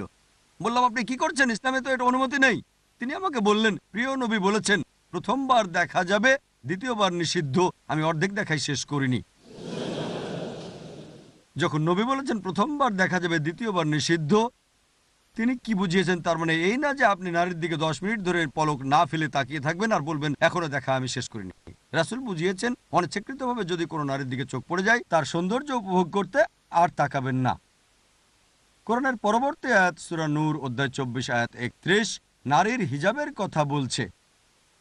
কোরআনে আল্লাহ বলেন, মুমিন নারীদের বলো সে যেন দৃষ্টিনত আর লজ্জাস্থানের হেফাজত করে, সৌন্দর্য প্রকাশ না করে, মুখ আর হাতের কবজি বাঁধে এবং মাথার কাপড় দিয়ে ঘাড় ও বুক ঢাকে। এদের ছাড়া যেন সৌন্দর্য প্রকাশ না করে তার স্বামী, বাবা, পুত্র এবং অন্যান্য মাহারাম বা ঘনিষ্ঠ আত্মীয় যাদের সে বিয়ে করতে পারবে না। কোরআন ও সহিহ হাদিসের হিজাবের এই 6টা শর্ত আছে। প্রথম শর্ত হচ্ছে পুরুষের নাভি থেকে হাঁটু পর্যন্ত আর নারীর পুরো শরীর ঢাকতে হবে, শুধু যেটুকু দেখা যাবে তা মুখমণ্ডল আর হাতের কবজি পর্যন্ত। বাকি 5টা নারী পুরুষ উভয়ের জন্য একই রকম। দ্বিতীয়ত, পোশাক এত আঁটোসাঁটো হবে না যা দেহের আকৃতি বোঝা যায়। তৃতীয়ত, কাপড় এমন স্বচ্ছ হবে না যাতে ভেতরটা দেখা যায়। চতুর্থ, কাপড় এত জাঁকজমকপূর্ণ হবে না যা বিপরীত লিঙ্গকে আকৃষ্ট করে। পঞ্চম, বিপরীত লিঙ্গের পোশাকের মতো এটা হবে না, অবিশ্বাসীদের পোশাকের মতো হবে না। এটা 6 নাম্বার। মূলত হিজাবের এই 6টা শর্ত, এগুলোই প্রধান শর্ত, তবে এগুলোই পূর্ণাঙ্গ হিজাব নয়। পূর্ণাঙ্গ হিজাবের মধ্যে আছে নারীর কথা বলার ধরন, হাঁটার ধরন, নারীর চিন্তা, আচরণের বৈশিষ্ট্য, অথবা পুরুষের কথা বলার ধরন, পুরুষের চিন্তা, পুরুষের আচরণের বৈশিষ্ট্য। আছে অন্তরের হিজাব, চোখের হিজাব, চিন্তার হিজাব। এই সব কিছু মিলেই পূর্ণাঙ্গ একটা হিজাব। আর আমাদের প্রিয় নবী মুহাম্মদ সাল্লাল্লাহু আলাইহি ওয়াসাল্লাম বলেছেন, এটার উল্লেখ আছে সূরা আহজাব অধ্যায় নম্বর 33 আয়াত নম্বর 59, হে নবী, বলুন আপনার স্ত্রী ও কন্যাদের এবং বিশ্বাসী নারীদের তারা যখন বাইরে যায় যেন চাদর পরে, এতে করে তাদেরকে চেনা সহজ হবে, ফলে তাদেরকে উত্ত্যক্ত করা হবে না। কোরআন বলছে নারীদের জন্য হিজাবের বিধান দেওয়া হয়েছে যেন তাদের উৎপীড়ন থেকে রক্ষা করা হয়। একটা উদাহরণ দিচ্ছি। ধরেন একেবারে একই রকম জমজ 2 বোন, দুজন অপূর্ব সুন্দরী, সমান সুন্দরী, ব্র্যাডফোর্ডের রাস্তা দিয়ে হেঁটে যাচ্ছে। তাদের মধ্যে একজন পরেছে ইসলামী হিজাব, সম্পূর্ণ দেহ আবৃত, শুধু কবজি পর্যন্ত হাত আর মুখমণ্ডল খোলা। অন্যজন পরেছে পশ্চিমাদের পোশাক, মিনিস্কার্টস বা শর্টস, আর দুজনেই ব্র্যাডফোর্ডের রাস্তা দিয়ে হেঁটে যাচ্ছে। আর সামনের মোড়ে এক বখাটে ওত পেতে বসে আছে মেয়েদের উত্ত্যক্ত করার জন্য। আমি জানতে চাই কোন মেয়েকে উত্ত্যক্ত করবে সে? যে মেয়ে ইসলামী হিজাব পরেছে তাকে, নাকি যে পশ্চিমা পোশাক পরেছে তাকে উত্ত্যক্ত করবে? কাকে উত্ত্যক্ত করবে? কোন মেয়েকে? স্বভাবতই যে পশ্চিমা পোশাক পরেছে তাকে। কোরআন সঠিক কথা বলেছে যে নারীর জন্য হিজাবের বিধান দেওয়া হয়েছে যা তাকে উৎপীড়ন থেকে রক্ষা করে। এরপর ইসলামিক শরিয়া বলছে যদি কেউ ধর্ষণ করে তার শাস্তি মৃত্যুদণ্ড। অমুসলিমরা বলে মৃত্যুদণ্ড? এই বিজ্ঞান ও প্রযুক্তির যুগে ইসলাম বর্বর ধর্ম, জীবনের এখানে কোনো মূল্যই নেই। কিন্তু আমি যখন প্রশ্ন করি, এই প্রশ্নটা হাজারো অমুসলিমকে আমি করেছি যে স্রষ্টা না করুক কেউ আপনার মাকে ধর্ষণ করলো, আর আপনি বিচারকের আসনে বসে আপনার সামনে ধর্ষককে হাজির করা হয়েছে, আপনি তাকে কি শাস্তি দিবেন? বিশ্বাস করেন তাদের 100 ভাগই বলেছে যে তাকে মৃত্যুদণ্ড দেব। কেউ কেউ বলেছে তাকে নির্যাতন করে মেরে ফেলবো আমরা। তাহলে কেন এই দ্বিমুখী নীতি? আপনার মাকে ধর্ষণ করলে মৃত্যুদণ্ড দিবেন, কিন্তু অন্যের মাকে ধর্ষণে মৃত্যুদণ্ড দিলে বলেন এটা বর্বর আইন। কেন এই দ্বিমুখী নীতি? আমেরিকাকে বিশ্বের মধ্যে সবচেয়ে উন্নত দেশ বলে ধরা হয়ে থাকে। এটা কি জানেন? অন্যান্য দেশের তুলনায় ধর্ষণের হারও এখানেই সবচেয়ে বেশি। 1990 সালের FBI এর পরিসংখ্যান এটা বলছে যে শুধু 1990 সালেই প্রতিদিন গড়ে 1756টা কেস ছিল ধর্ষণের। US ডিপার্টমেন্ট অব জাস্টিসের ক্রাইম ব্যুরোর পরিসংখ্যান অনুযায়ী 6 বছর পরে 1996 সালে প্রতিদিন গড়ে 2713টা কেস ছিল ধর্ষণের। 1990 সালে 1756টা ছিল, 1996 সালে 2713টা কেস। হয়তো আমেরিকানরা সাহসী হয়ে গেছে আরো। অর্থাৎ আমেরিকাতে প্রতি 32 সেকেন্ডে একটা ধর্ষণ হচ্ছে। আমরা এই অডিটোরিয়ামে প্রায় 1 ঘন্টারও বেশি সময় ধরে আছি এবং আমেরিকাতে হয়তো এর মধ্যে 100টারও বেশি ধর্ষণ হয়ে গেছে। আমরা যতক্ষণ এখানে আছি, যতক্ষণ আমরা এই অডিটোরিয়ামে বসে আছি, আমেরিকাতে 100-র বেশি ধর্ষণ হয়ে গেছে। আমি আপনাদের প্রশ্ন করি, আমরা যদি আমেরিকাতে ইসলামী শরিয়া চালু করি, যখন একজন পুরুষ কোনো নারীকে দেখে, যদি কোনো কুচিন্তা কুভাবনা তার মাথায় আসে, সে দৃষ্টি নিচু করবে। মেয়েরা পুরো আবৃত থাকবে, পুরো শরীর ঢাকবে, মুখমণ্ডল ও কবজি পর্যন্ত হাত বাঁধে। এরপরে যদি কোনো পুরুষ কোনো নারীকে ধর্ষণ করে, তার বড় শাস্তি হলো মৃত্যুদণ্ড। আমি আপনাদের প্রশ্ন করি, আমেরিকায় ধর্ষণের হার বাড়বে না কমবে? একই থাকবে নাকি কমবে? কমবে না বাড়বে? কমবে। এটাই স্বাভাবিক। শরিয়া আইন প্রয়োগের সাথে সাথে ফল পাবেন আপনারা। আমরা সপ্তম প্রচলিত ভুল ধারণা নিয়ে আলোচনা করব যে ইসলাম মূর্তি পূজা করতে নিষেধ করে, তবে মুসলিমরা কেন কাবার দিকে নত হয়, কেন কাবার পূজা করে? কাবা হচ্ছে একটা পাথর, সারা বিশ্বে যার পূজা করা হয়। সপ্তম ভুল ধারণা। কোরআনে আল্লাহ বলেন সূরা বাকারা অধ্যায় নম্বর 2 আয়াত নম্বর 144 যে তোমরা যেখানে থাকো না কেন পবিত্র মসজিদের দিকে মুখ ফেরাও, কাবার দিকে মুখ করো। সালাতে আপনাকে কাবার দিকে মুখ ফেরাতে হবে এবং নত হতে হবে। কাবা কোনো মুসলিম কখনো কাবার পূজা করেনি। কাবা আমাদের কিবলা, এটা একটা দিক। আমরা মুসলিমরা একতায় বিশ্বাস করি। যেমন ধরেন, যদি এখানে সালাত আদায় করতে চাই, কেউ বলবে উত্তর দিকে মুখ করি, কেউ দক্ষিণে, কেউ পূর্ব দিকে, কেউ পশ্চিমে। কোন দিকে মুখ করবো আমরা? একতার জন্য সারা বিশ্বব্যাপী সকল মানুষ একদিকে মুখ করে, অর্থাৎ কাবার দিকে। এটা একতার জন্য। যদি উত্তরে বাস করেন, দক্ষিণে মুখ করতে হবে। দক্ষিণে থাকলে উত্তরে মুখ করতে হবে। পূর্ব দিকে থাকলে পশ্চিমে, আর পশ্চিম দিকে থাকলে পূর্ব দিকে। আর মুসলিমরাই প্রথম যারা 1154 সালে এঁকেছিল পৃথিবীর মানচিত্র। আল ইদ্রিসি হলেন প্রথম ব্যক্তি যিনি পৃথিবীর মানচিত্র এঁকেছেন। আরও অনেকে এই মানচিত্র এঁকেছিল। আলহামদুলিল্লাহ, কাবা ছিল কেন্দ্রে। পরবর্তীতে পশ্চিমারা এসে মানচিত্রটা ঘুরিয়ে দিল উত্তর মেরু উপরে আর দক্ষিণ মেরুর নিচে। তবুও আলহামদুলিল্লাহ কাবা কেন্দ্রেই আছে। মুসলিমরা যখন হজ করতে বা উমরা করতে যায়, আমরা তাওয়াফ করি, কাবার চতুর্দিকে প্রদক্ষিণ করি। কেন এটা করি? আমরা এটা করি কারণ আল্লাহ সুবহানাহু ওয়া তাআলার আদেশ। আমরা যৌক্তিকভাবে যদি দেখি তাহলে দেখতে পাই প্রত্যেক বৃত্তেরই একটা কেন্দ্র আছে। যখন কাবার চতুর্দিকে প্রদক্ষিণ করি, আমরা সাক্ষ্য দিচ্ছি যে আল্লাহ সুবহানাহু ওয়া তাআলা একজনই। আর হযরত ওমর রাদিয়াল্লাহু আনহু, আল্লাহ তাকে শান্তিতে রাখুন, ইসলামের দ্বিতীয় খলিফা, বলেছেন, এটা আছে সহিহ বুখারীতে 2য় খণ্ড, বুক অফ হজ, অধ্যায় নম্বর 56, হাদিস নম্বর 675। হযরত ওমর রাদিয়াল্লাহু আনহু বলেছেন, তিনি হাজরা আসওয়াদ বা কালো পাথরকে বুঝিয়েছেন, এই কালো পাথরটা আমার কোনো উপকার অথবা কোনো ক্ষতি করতে পারে না। যেহেতু রাসূলকে চুমু খেতে দেখেছি, তাই আমি চুমু খাচ্ছি। এই কালো পাথরটা আমার কোনো উপকার অথবা আমার কোনো ক্ষতি করতে পারে না। এই কথাটা প্রমাণ করছে যে মুসলিমরা আমরা কাবার পূজা করি না। আর ইতিহাসের দিকে তাকালে আমরা দেখি যে রাসূলের সময় অনেক সাহাবা তারা কি করতেন? তারা কাবার উপর দাঁড়িয়ে আজান দিতেন, সালাতের আহ্বান। আমি আপনাদের প্রশ্ন করি, কোন মূর্তি পূজারই কি মূর্তির উপর দাঁড়ায় যে মূর্তি সে পূজা করে? এটা করবে? এটাই যথেষ্ট যে আমরা মুসলিমরা কখনোই কাবার পূজা করি না। সংক্ষিপ্ত সময়ের কারণে ইনশাল্লাহ আমি একটার উত্তর দেব, ভুল ধারণা দূর করা। আমার মনে হয় এটা তালিকায় 9 নাম্বার। অনেক অমুসলিম বলে যে ইসলাম ধর্মটা হচ্ছে সবার জন্য, সমগ্র মানবতার জন্য।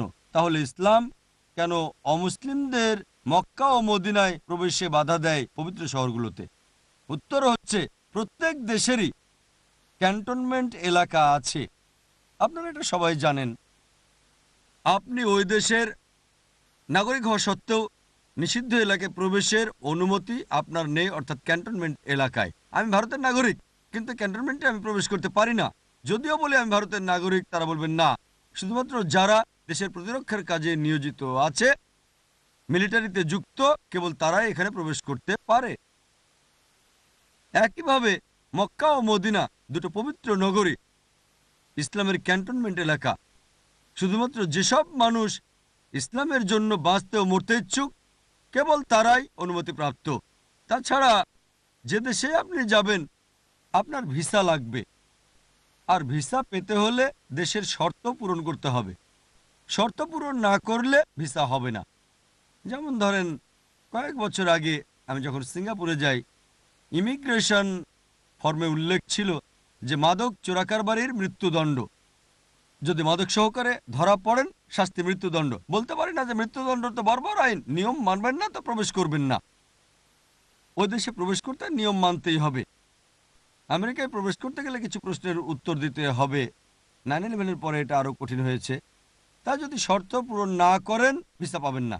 একইভাবে মক্কা ও মদিনায় প্রবেশ করতে মক্কা ও মদিনার ভিসা হচ্ছে শুধু আপনার ঠোঁটে দিয়ে বলা লা ইলাহা ইল্লাল্লাহ মুহাম্মাদুর রাসূলুল্লাহ, আল্লাহ ব্যতীত কোনো ইলা নেই এবং মুহাম্মদ সাল্লাল্লাহু আলাইহি সাল্লাম আল্লাহর রাসূল। আপনি যদি এটা বলেন তবে ভিসা পাবেন। এখানে সময় কম। ইনশাল্লাহ আপনারা যদি অন্যান্য প্রচলিত ভুল ধারণা জানতে চান ওয়েবসাইটে দেখতে পারেন www.irf.net। আমি সাধারণত প্রশ্নোত্তর পর্বে অংশগ্রহণ করতে পছন্দ করি, যা আমার খুবই পছন্দের। মতের আদান প্রদানই বেশি ভালো। অবশ্যই এই লেকচারও প্রশ্নোত্তরের ভিত্তিতে ছিল। ইনশাল্লাহ আমরা উন্মুক্ত প্রশ্নোত্তর পর্ব পাবো। আমি কোরআনের একটা আয়াতের উদ্ধৃতি দিয়ে শেষ করছি। সূরা ইসরা অধ্যায় নম্বর 17 আয়াত নম্বর 81 বলা হয়েছে, ওয়াকুল জাল হক ওয়া যাকাল বাতিল ইন্নাল বাতিলা কানা যাহুকা। সত্যের আগমন হলে মিথ্যা বিলুপ্ত হয়ে যায়, কারণ মিথ্যা তো বিলুপ্ত হবারই জন্য। ও আখির দাওয়ানা আলহামদুলিল্লাহি রাব্বিল আলামিন।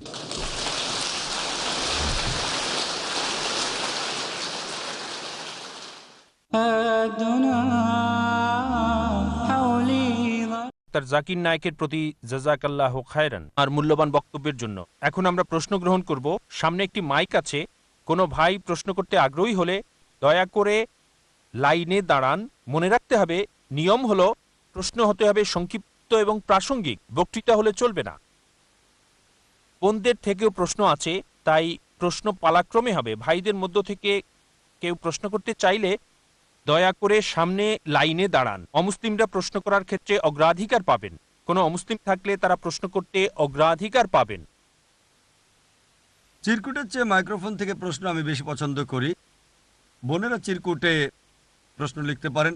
ভাইদের জন্য চিরকুটের চেয়ে মাইকে আমার পছন্দ। আমি চিরকুটের পক্ষে নই, কারণ চিরকুটের কথা বললে শত শত জন এসে অভিযোগ করে যে আমার উত্তর দেননি কেন। আমাদের এই পর্বটা উন্মুক্ত। এখানে লাইনে দাঁড়ান। যিনি মাইক্রোফোনে প্রথম আসবেন ইনশাল্লাহ তিনি সুযোগ পাবেন। ইসলাম ও তুলনামূলক ধর্ম বিষয়ে প্রশ্ন করেন অথবা ইসলাম সম্পর্কে ভুল ধারণা, এটাতে আমার বিশেষত্ব। আর কোনো অমুসলিম থাকলে মাইক্রোফোনের সামনে আসতে অনুরোধ করছি। তাদেরকে আমরা আগে সুযোগ দিতে চাই। কোনো অমুসলিমের কোনো প্রশ্ন, কোনো ব্যাখ্যা বা কোনো সমালোচনা থাকলে সমস্যা নেই, আমি দায়িত্ব নিতে পারি, আমার বয়স কম এখনো। কোনো অমুসলিমের কোনো প্রশ্ন থাকলে, কোনো ব্যাখ্যা, কোনো জিজ্ঞাসা, এমনকি সমালোচনাও, আর ইসলামের কোনো বিষয়ে দ্বিমত থাকলে এটাই সুযোগ আপনাদের। নিরাপদ থাকবেন আমি নিশ্চয়তা দিচ্ছি। যে কোনো প্রশ্ন করতে পারেন। কোনো অমুসলিম প্রশ্ন করতে চাইলে মাইক্রোফোনে আমি প্রথমে অমুসলিমকে পছন্দ করি। কোনো ব্যাখ্যা, যারা প্রশ্ন করতে চান তারা একটা লাইনে দাঁড়ান, তাহলে প্রশ্নকারীদের সংখ্যাটা অনুমান করতে পারবো। আপনারা মাঝখান থেকে এখানে এসে লাইনে দাঁড়াতে পারেন। হ্যাঁ ভাই। আসসালামু আলাইকুম। আসসালাম। আমার নাম আকবর সিদ্দিক এবং আমি ধর্মান্তরিত। আর আমি আপনাকে প্রশ্ন করতে চাই যে আল্লাহ সুবহানাহু ওয়া তাআলা সূরা জুমারে বলেন, সূরা জুমার তিনি বলেন যে ইন্নাল্লাহা ওয়া মালাইকাতাহু ইউসাল্লু আলান নবী, যে আল্লাহ সুবহানাহু ওয়া তাআলা ও তার ফেরেশতারা হযরত মুহাম্মদ মুস্তাফা সাল্লাল্লাহু আলাইহি ওয়াসাল্লামের উপর দরুদ ও সালাম প্রেরণ করেন। আল্লাহ সুবহানাহু ওয়া তাআলার দৃষ্টিতে মুহাম্মদ মুস্তাফা সাল্লাল্লাহু আলাইহি ওয়াসাল্লামের প্রকৃতি কেমন? ভাই প্রশ্ন করলেন, কোরআনের একটা উদ্ধৃতি দিলেন আর বললেন সূরা জুমার থেকে। আমার যদি ভুল না হয় এটা সূরা আহজাব অধ্যায় নম্বর 33 আয়াত নম্বর 56, যে আমাদের সালাম পাঠাতে হবে ফেরেশতা এবং আমাদের সবাইকে মুহাম্মদ সাল্লাল্লাহু আলাইহি ওয়াসাল্লামের উপর সালাম পাঠাতে হবে। ভাই আপনি প্রশ্ন করলেন যে নবী মুহাম্মদ সাল্লাল্লাহু আলাইহি ওয়াসাল্লামের প্রকৃতি কেমন ছিল। ভাই নবী মুহাম্মদ সাল্লাল্লাহু আলাইহি ওয়াসাল্লামের প্রকৃতি হচ্ছে তিনি আল্লাহ সুবহানাহু ওয়া তাআলার নবী, মানব জাতির প্রতি প্রেরিত আল্লাহ সুবহানাহু ওয়া তাআলার সর্বশেষ ও চূড়ান্ত নবী। প্রকৃতিগতভাবে তিনি মানুষ ছিলেন, আপনার আমার মতোই। হ্যাঁ মানুষ, কিন্তু একজন আদর্শ মানব। তিনি মানুষ, হ্যাঁ মানুষ হিসেবে আপনার আমার মতোই, কিন্তু গুণাবলী ও মর্যাদায় আমাদের চেয়ে অনেক উপরে তিনি। মানুষ ছাড়া কিছুই নন, তবে সর্বশ্রেষ্ঠ আদর্শ মানব। যেমন কোরআন আল্লাহ বলেন সূরা কালাম অধ্যায় নম্বর 68 আয়াত নম্বর 4, নিশ্চয়ই তুমি মহান চরিত্রের সর্বোচ্চ স্থানে উন্নীত। আল্লাহ বলেন সূরা আহজাব অধ্যায় নম্বর 33 আয়াত নম্বর 21, তোমাদের জন্য রাসূলের চরিত্রের মধ্যে উত্তম আদর্শ রহিয়াছে। সুতরাং তিনি মানুষ ছিলেন, কিন্তু তিনি ছিলেন আল্লাহ সুবহানাহু ওয়া তাআলার রাসূল। তিনি সর্বশক্তিমান আল্লাহর নবী ছিলেন। কারণ অনেক মানুষের ভিন্ন ভিন্ন ধর্ম আছে, আর তাদের সর্বশক্তিমান ঈশ্বর মানুষরূপে পৃথিবীতে নেমে আসেন, সুখ দুঃখের খোঁজ খবর নেন, যা পুরোপুরি অযৌক্তিক। ঈশ্বর যদি পৃথিবীতে আসেন, তিনি কিভাবে আদর্শ মানব হতে পারেন? আমি নমুনা পেতে চাইলে তাকে আমার মতো হতে হবে, যার খাওয়ার অথবা ঘুমের দরকার আছে। তাই মুহাম্মদ সাল্লাল্লাহু আলাইহি ওয়াসাল্লাম মানুষ ছিলেন, কিন্তু তিনি ছিলেন আদর্শ মানুষ। তিনি আল্লাহ সুবহানাহু ওয়া তাআলার সর্বশেষ ও চূড়ান্ত রাসূল ছিলেন। তিনি সকল নবীর মধ্যে সর্বশেষ নবী ছিলেন, যেমন পবিত্র কোরআনে আল্লাহ বলেছেন সূরা আহজাব অধ্যায় নম্বর 33 আয়াত নম্বর 40, মা কানা মুহাম্মাদুন আবা আহাদিম মির রিজালিকুম ওয়ালাকি রাসূলুল্লাহ ওয়া খাতামুন নবিয়্যিন ওয়া কানা আল্লাহু বিকুল্লি শাইইন আলিমা। নবী মুহাম্মদ সাল্লাল্লাহু আলাইহি সাল্লাম তোমাদের মধ্যে কোনো পুরুষের পিতা নয়, কিন্তু আল্লাহর রাসূল এবং সর্বশেষ নবী। আল্লাহ সর্ববিষয়ে জ্ঞাত। তাই আমাদের বুঝতে হবে যে নবী মুহাম্মদ সাল্লাল্লাহু আলাইহি সাল্লাম নবীদের শ্রেণীর অন্তর্ভুক্ত আল্লাহর রাসূল, যিনি মানবের মধ্যে শ্রেষ্ঠ মানব। আমাদের মতো সাধারণ মানুষদের চেয়ে নবীগণ বেশি বিপদ ও পরীক্ষার সম্মুখীন হয়েছেন। এর কারণ তাদের পদমর্যাদা, আর আল্লাহ পদ দিয়েছিলেন এবং এতে বিপদ ও পরীক্ষা তো থাকবেই। মুহাম্মদ সাল্লাল্লাহু আলাইহি ওয়াসাল্লামের একটা হাদিস আছে যে সাধারণ মানুষের চেয়ে নবী, রাসূল এবং আম্বিয়াগণ সর্বাধিক বিপদ ও পরীক্ষার সম্মুখীন হয়েছেন। তাই তিনি এক আদর্শ মানব ছিলেন, তিনি ছিলেন শ্রেষ্ঠ আদর্শ, কিন্তু মানুষ তিনি বাশার। আলহামদুলিল্লাহ সুম্মা আলহামদুলিল্লাহ, আল্লাহ সুবহানাহু ওয়া তাআলার পরে যাকে আমরা ভালোবাসি, অনুসরণ করি আর তার জন্য মরতে পারি, তিনি মুহাম্মদ সাল্লাল্লাহু আলাইহি ওয়াসাল্লাম। কিন্তু তিনি আল্লাহ সুবহানাহু ওয়া তাআলার রাসূল এবং আদর্শ মানব। আশা করি উত্তরটা পেয়েছেন।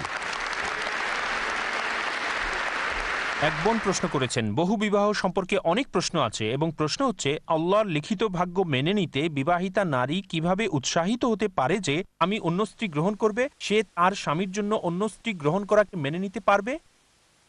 বোন প্রশ্ন করলেন যে নারী কিভাবে তার স্বামীর অন্য স্ত্রী গ্রহণ করাকে মেনে নিতে পারে, যা আমি আমার উত্তরে বিস্তারিত আলোচনা করেছি। ইসলাম কেন বহু বিবাহকে অনুমতি দেয় তার কারণও বলেছি, অর্থাৎ পুরুষের একাধিক স্ত্রী নারী কিভাবে মেনে নিতে পারে। তিনি ভালো মুসলিমা হলে এবং প্রয়োজন থাকলে, আর তিনি যদি মনে করেন যে প্রত্যেক পুরুষের দ্বিতীয় স্ত্রী আবশ্যক নয়, এটা আবশ্যক নয়, কিন্তু স্ত্রী যদি মনে করেন দ্বিতীয় স্ত্রী স্বামীর দরকার, তবে স্ত্রীর উচিত অনুমতি দেওয়া, এটা গ্রহণযোগ্য। আর স্ত্রী যদি মনে করেন সমাজের জন্য এটা দরকার। কিন্তু দুর্ভাগ্যবশত আমরা সমাজে যা দেখি, আমি উপদেশ দিচ্ছি না যে প্রত্যেক মুসলিমের একের অধিক স্ত্রী থাকা দরকার, এটা সম্ভব না, কারণ এটা হলে পুরো অনুপাতটা উল্টে যাবে। যদি প্রয়োজন হয় তবে ঠিক আছে। আমি লেকচারে বলেছি মাঝে মাঝে কিছু পুরুষ অতি কামুক হয়ে থাকে, কিন্তু পশ্চিমা সমাজে স্বামীর বিয়ের বাইরে মেলামেশায় স্ত্রী কিছুই মনে করে না। 5 জন 10 জন 20 জন কোনো সমস্যা নেই, কিন্তু মাত্র একজন বৈধ স্ত্রী হলে সহ্য করতে পারে না। তাই আপনি যদি স্বামীর প্রয়োজন অনুভব করেন আর সে যদি ভালো হয় ইত্যাদি, এটা গ্রহণযোগ্য। একজন বৈধ স্ত্রী প্রয়োজন থাকলে এবং স্ত্রীকে তার অধিকার দিলে উপপত্নী থাকার চেয়ে ভালো, যা সমস্যার কারণ হতে পারে রোগের সৃষ্টি হয়ে স্ত্রীকেও আক্রান্ত করতে পারে। আর মূলত এটাতে কোরআনের অনুসরণ করা হচ্ছে না। আশা করি উত্তরটা পেয়েছেন। কোন অমুসলিম কি আছেন প্রশ্ন করতে চান, তাহলে মাইকের সামনে আসেন। অমুসলিম বা ধর্মান্তরিতদের আমি স্বাগত জানাই। আমার মনে হয় তারা এখানে আসতে ভয় পাচ্ছেন। আপনাকে স্বাগত। আসসালামু আলাইকুম। এক নাস্তিক এ প্রশ্নটি করেছেন এবং তার পক্ষ থেকে আমি আপনাকে প্রশ্নটি করছি। তাওরাত, বাইবেল ও কোরআন অনুযায়ী যদি একজন সত্যিকারের স্রষ্টা থাকে, তবে কেন প্রতিটি গ্রন্থই একই ধর্মের মধ্যে ঘৃণা বিদ্বেষ সৃষ্টি করে? এ প্রশ্নটি একজন নাস্তিক করেছেন। ভাই বললেন স্রষ্টায় অবিশ্বাসী এক নাস্তিকের প্রশ্ন। যদি প্রত্যেকেই এক স্রষ্টায় বিশ্বাস করে, তবে একই ধর্মে কেন এত ঘৃণা বিদ্বেষ? আমি কোরআন পড়েছি, বাইবেল পড়েছি, কিন্তু কোরআনের কোথাও বলা হয়নি যে নিজেদের মধ্যে হিংসা বিদ্বেষ করো। কিছু মানুষের ভুল ধারণা থাকতে পারে যে কোরআন বলছে তুমি যাও অমুসলিমদের হত্যা করো, এটাও আবার ভুল ধারণা। কোরআন আলহামদুলিল্লাহ, কোরআনের কোথাও কথা বলা হয়নি যে নিজেদের মধ্যে ঘৃণা বিদ্বেষ ছড়াও। উপরন্তু কোরআন বলছে ভালো দ্বারা মন্দকে প্রতিহত করো, তোমরা ভালো দ্বারা মন্দকে প্রতিহত করো। মাঝে মধ্যে শেষ উপায় হিসেবে আমি আগেও বলেছি, এটা আমাদের শক্তি ব্যবহার করতে হতে পারে যাতে করে শান্তি প্রতিষ্ঠিত হয়, শান্তি প্রতিষ্ঠিত হয়। কিন্তু হিংসা বিদ্বেষের কথা বলে না। কোরআন ঘৃণা বিদ্বেষের কথা বলে না যে আপনি ঘৃণা করবেন, হোক এক মুসলিম অন্য মুসলিমকে অথবা কোনো মুসলিম অমুসলিমকে ঘৃণা করা। বিষয়টা এমন না। কোরআন বলছে অমুসলিমদের কাছে আপনাকে বাণী পৌঁছাতে হবে। আল্লাহ হিদায়াত দিলে আলহামদুলিল্লাহ, তাই আমাদের কাজ। যেমন আল্লাহ বলেছেন সূরা গাশিয়া অধ্যায় নম্বর 88 আয়াত নম্বর 21, ওয়াযাক্কির নামান মুযাক্কির, যে তুমি বাণী পৌঁছাও, কারণ তোমার কাজ শুধু বাণী পৌঁছানো। হেদায়েত দেওয়া আল্লাহ সুবহানাহু ওয়া তাআলার হাতে। আর এটা নাস্তিকের ভুল ধারণা, তিনি হয়তো কোরআন বা অন্য ধর্মগ্রন্থ পড়েননি, তবে নিজেদের মধ্যে অন্যদের মধ্যে ঘৃণাবিদ্বেষ ছড়ানোর কথা কোনো ধর্মগ্রন্থই কখনো বলে না। আশা করি উত্তরটা পেয়েছেন। প্রশ্নটা লন্ডনে বোমা হামলা সম্পর্কে। এই বোমা হামলা বিষয়ে পশ্চিমা দেশে বাসকারী মুসলিমদের উদ্দেশ্যে আপনি কি উপদেশ দিবেন, এবং হিজাব খুলে ফেলা কি নারীর জন্য বৈধ হবে? দুটো প্রশ্ন করা হয়েছে। এই গত মাসে ঘটে যাওয়া লন্ডন বোমা হামলা বিষয়ে এবং হিজাব খুলে ফেলা সম্পর্কে এক মুসলিমের ফতোয়া, এ ব্যাপারে আমার মন্তব্য কি।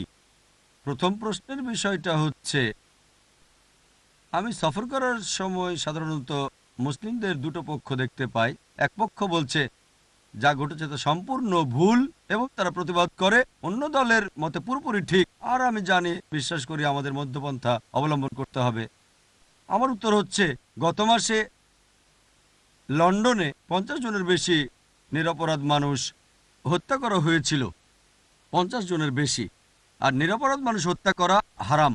আল্লাহ বলেন সূরা মাইদা অধ্যায় নম্বর 5 আয়াত নম্বর 32, যদি কেউ কোনো মানুষকে হত্যা করে, আর সেটা যদি হত্যা বা পৃথিবীতে সন্ত্রাস সৃষ্টির কারণে না হয়, সেজন্য পুরো মানবজাতিকেই হত্যা করলো। কোরআন বলছে কোনো মানুষ যে কোনো মানুষকে হত্যা করুক, হোক মুসলিম বা অমুসলিম, হোক সে হিন্দু, ইহুদি, খ্রিস্টান, মুসলিম, সেজন্য পুরো মানবজাতিকেই হত্যা করলো। আর যদি কেউ কোনো মানুষকে রক্ষা করে, সেজন্য পুরো মানবজাতিকেই রক্ষা করলো। 50 জনের বেশি নিরপরাধ মানুষ নিহত হয়, এটার প্রতিবাদ করি। অনেক মুসলিম সংগঠনের প্রধান, আলেম, জ্ঞানী, বিশেষজ্ঞ আমেরিকা, ইউকে বলছে এটার প্রতিবাদ করি।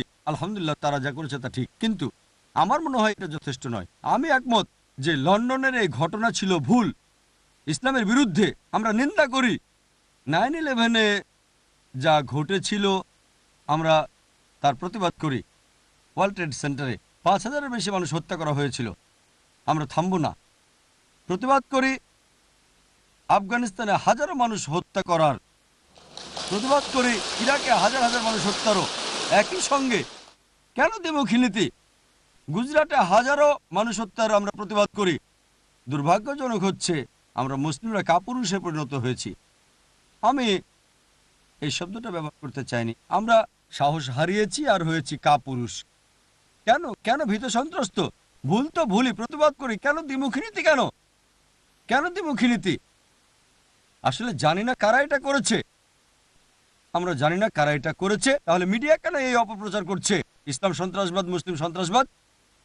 দেখেন আইআরএতে যা ঘটেছিল, আইআরএ আইরিশ, আচ্ছা কে এটাকে ক্যাথলিক সন্ত্রাসবাদ বলে? তারা তো ক্যাথলিক ছিল, এটা ক্যাথলিকবাদ।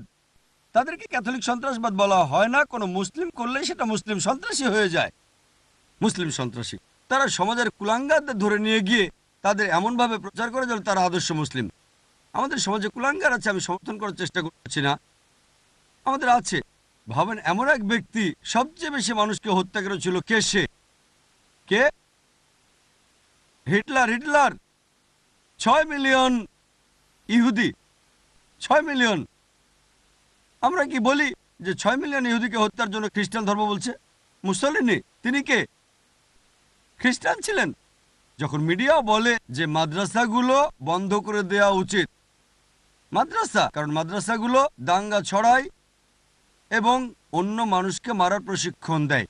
হিটলার কোন মাদ্রাসায় পড়েছিল? মুসলিনি কোন মাদ্রাসার ছাত্র ছিল? কোন মাদ্রাসা? তাই এক্ষেত্রে আমাদের বুঝতে হবে, সত্য কথা বলতে হবে। ভুল তো ভুলই। সন্ত্রাসবাদ ও জিহাদের বিষয়ে লেকচার দিয়েছিলাম, আর মার্কিন কনসুলেট জেনারেল আমাকে প্রশ্ন করেছিল, ভাই জাকির, আপনি কি মনে করেন ওসামা বিন লাদেন সন্ত্রাসী?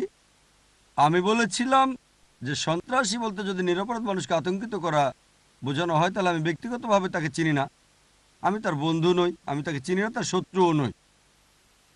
কোরআন বলছে সূরা হুজুরাত অধ্যায় নম্বর 49 আয়াত নম্বর 6, যখনই তোমরা কোনো খবর পাও তৃতীয় ব্যক্তিকে বলার আগে তা পরীক্ষা করো।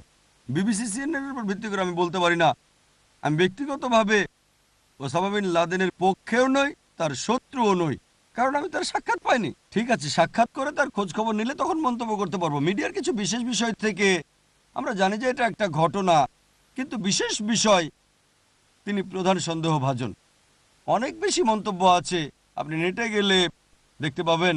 এমন মন্তব্য আছে যে এটা অভ্যন্তরীণ কাজ। কেউ কেউ বলে জর্জ বুশই এটা করেছে। এখন এই তথ্যের ভিত্তিতে আমি বলতে পারি না জর্জ বুশই এটা করেছে, সেই দোষী। আর আফগানিস্তান যখন প্রমাণ চেয়েছিল যে ওসামা কেন এটা করেছে, জর্জ বুশ টনি ব্লেয়ারকে সে প্রমাণ দিয়েছিলেন, মোশাররফকেও দিয়েছিলেন। তর্কের খাতিরে যদি আমরা যদি মেনে নিই যে ওসামা বিন লাদেনই এটা করেছিল, কিভাবে আপনি আফগানিস্তানে হাজারো নিরপরাধ মানুষকে হত্যা করতে পারেন মাত্র একজনের জন্য? এটা করতে পারেন? কোন ধর্ম অনুমতি দেয় আপনাকে? কোন ধর্ম? আর এটা পরীক্ষা করতে হবে না, আমরা নিজেই দেখতে পাই। তিনি টেলিভিশনে বলেছেন আমরা আফগানিস্তান আক্রমণ করতে যাচ্ছি, আর হাজারো মানুষ মারা যাচ্ছে, এবং বিবিসি CNN আমরা হামলা করতে দেখেছি, এটা প্রমাণিত। যদি এখন জিজ্ঞেস করেন কে 1 নম্বর সন্ত্রাসী, আমি বলবো জর্জ বুশ।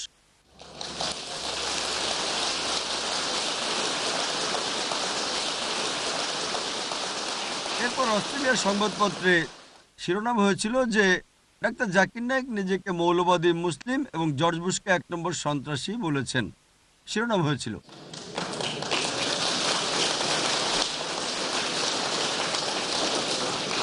কয়েক বছর আগে লন্ডনে আমি একটা লেকচার দিচ্ছিলাম, আর সেখানে এক তরুণ, বলতে চাই না সে কোন দলের ছিল, ইসলাম ও সন্ত্রাসবাদ বিষয়ে লেকচারের সময় সে খুব খুশি হয়ে দাঁড়িয়ে বলল, তাকবীর, আল্লাহু আকবার, জর্জ বুশের মৃত্যু হোক।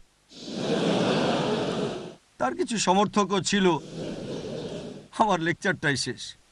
তাই আমি দাঁড়িয়ে বললাম, আমাদের প্রিয় নবী মুহাম্মদ সাল্লাল্লাহু আলাইহি সাল্লাম বলেছেন ইসলামের 2 ঘোর শত্রু ছিল, দুজনের নামই ছিল ওমর। মুহাম্মদ সাল্লাল্লাহু আলাইহি সাল্লাম আল্লাহ সুবহানাহু ওয়া তাআলার কাছে দোয়া করলেন কমপক্ষে এক ওমরকে হিদায়াত দেওয়ার জন্য। ওমর রাদিয়াল্লাহু আনহু ইসলামের 2য় খলিফা, তিনি মুসলিম হলেন। জর্জ বুশেরও হিদায়াতের জন্য আমাদের দোয়া করা উচিত।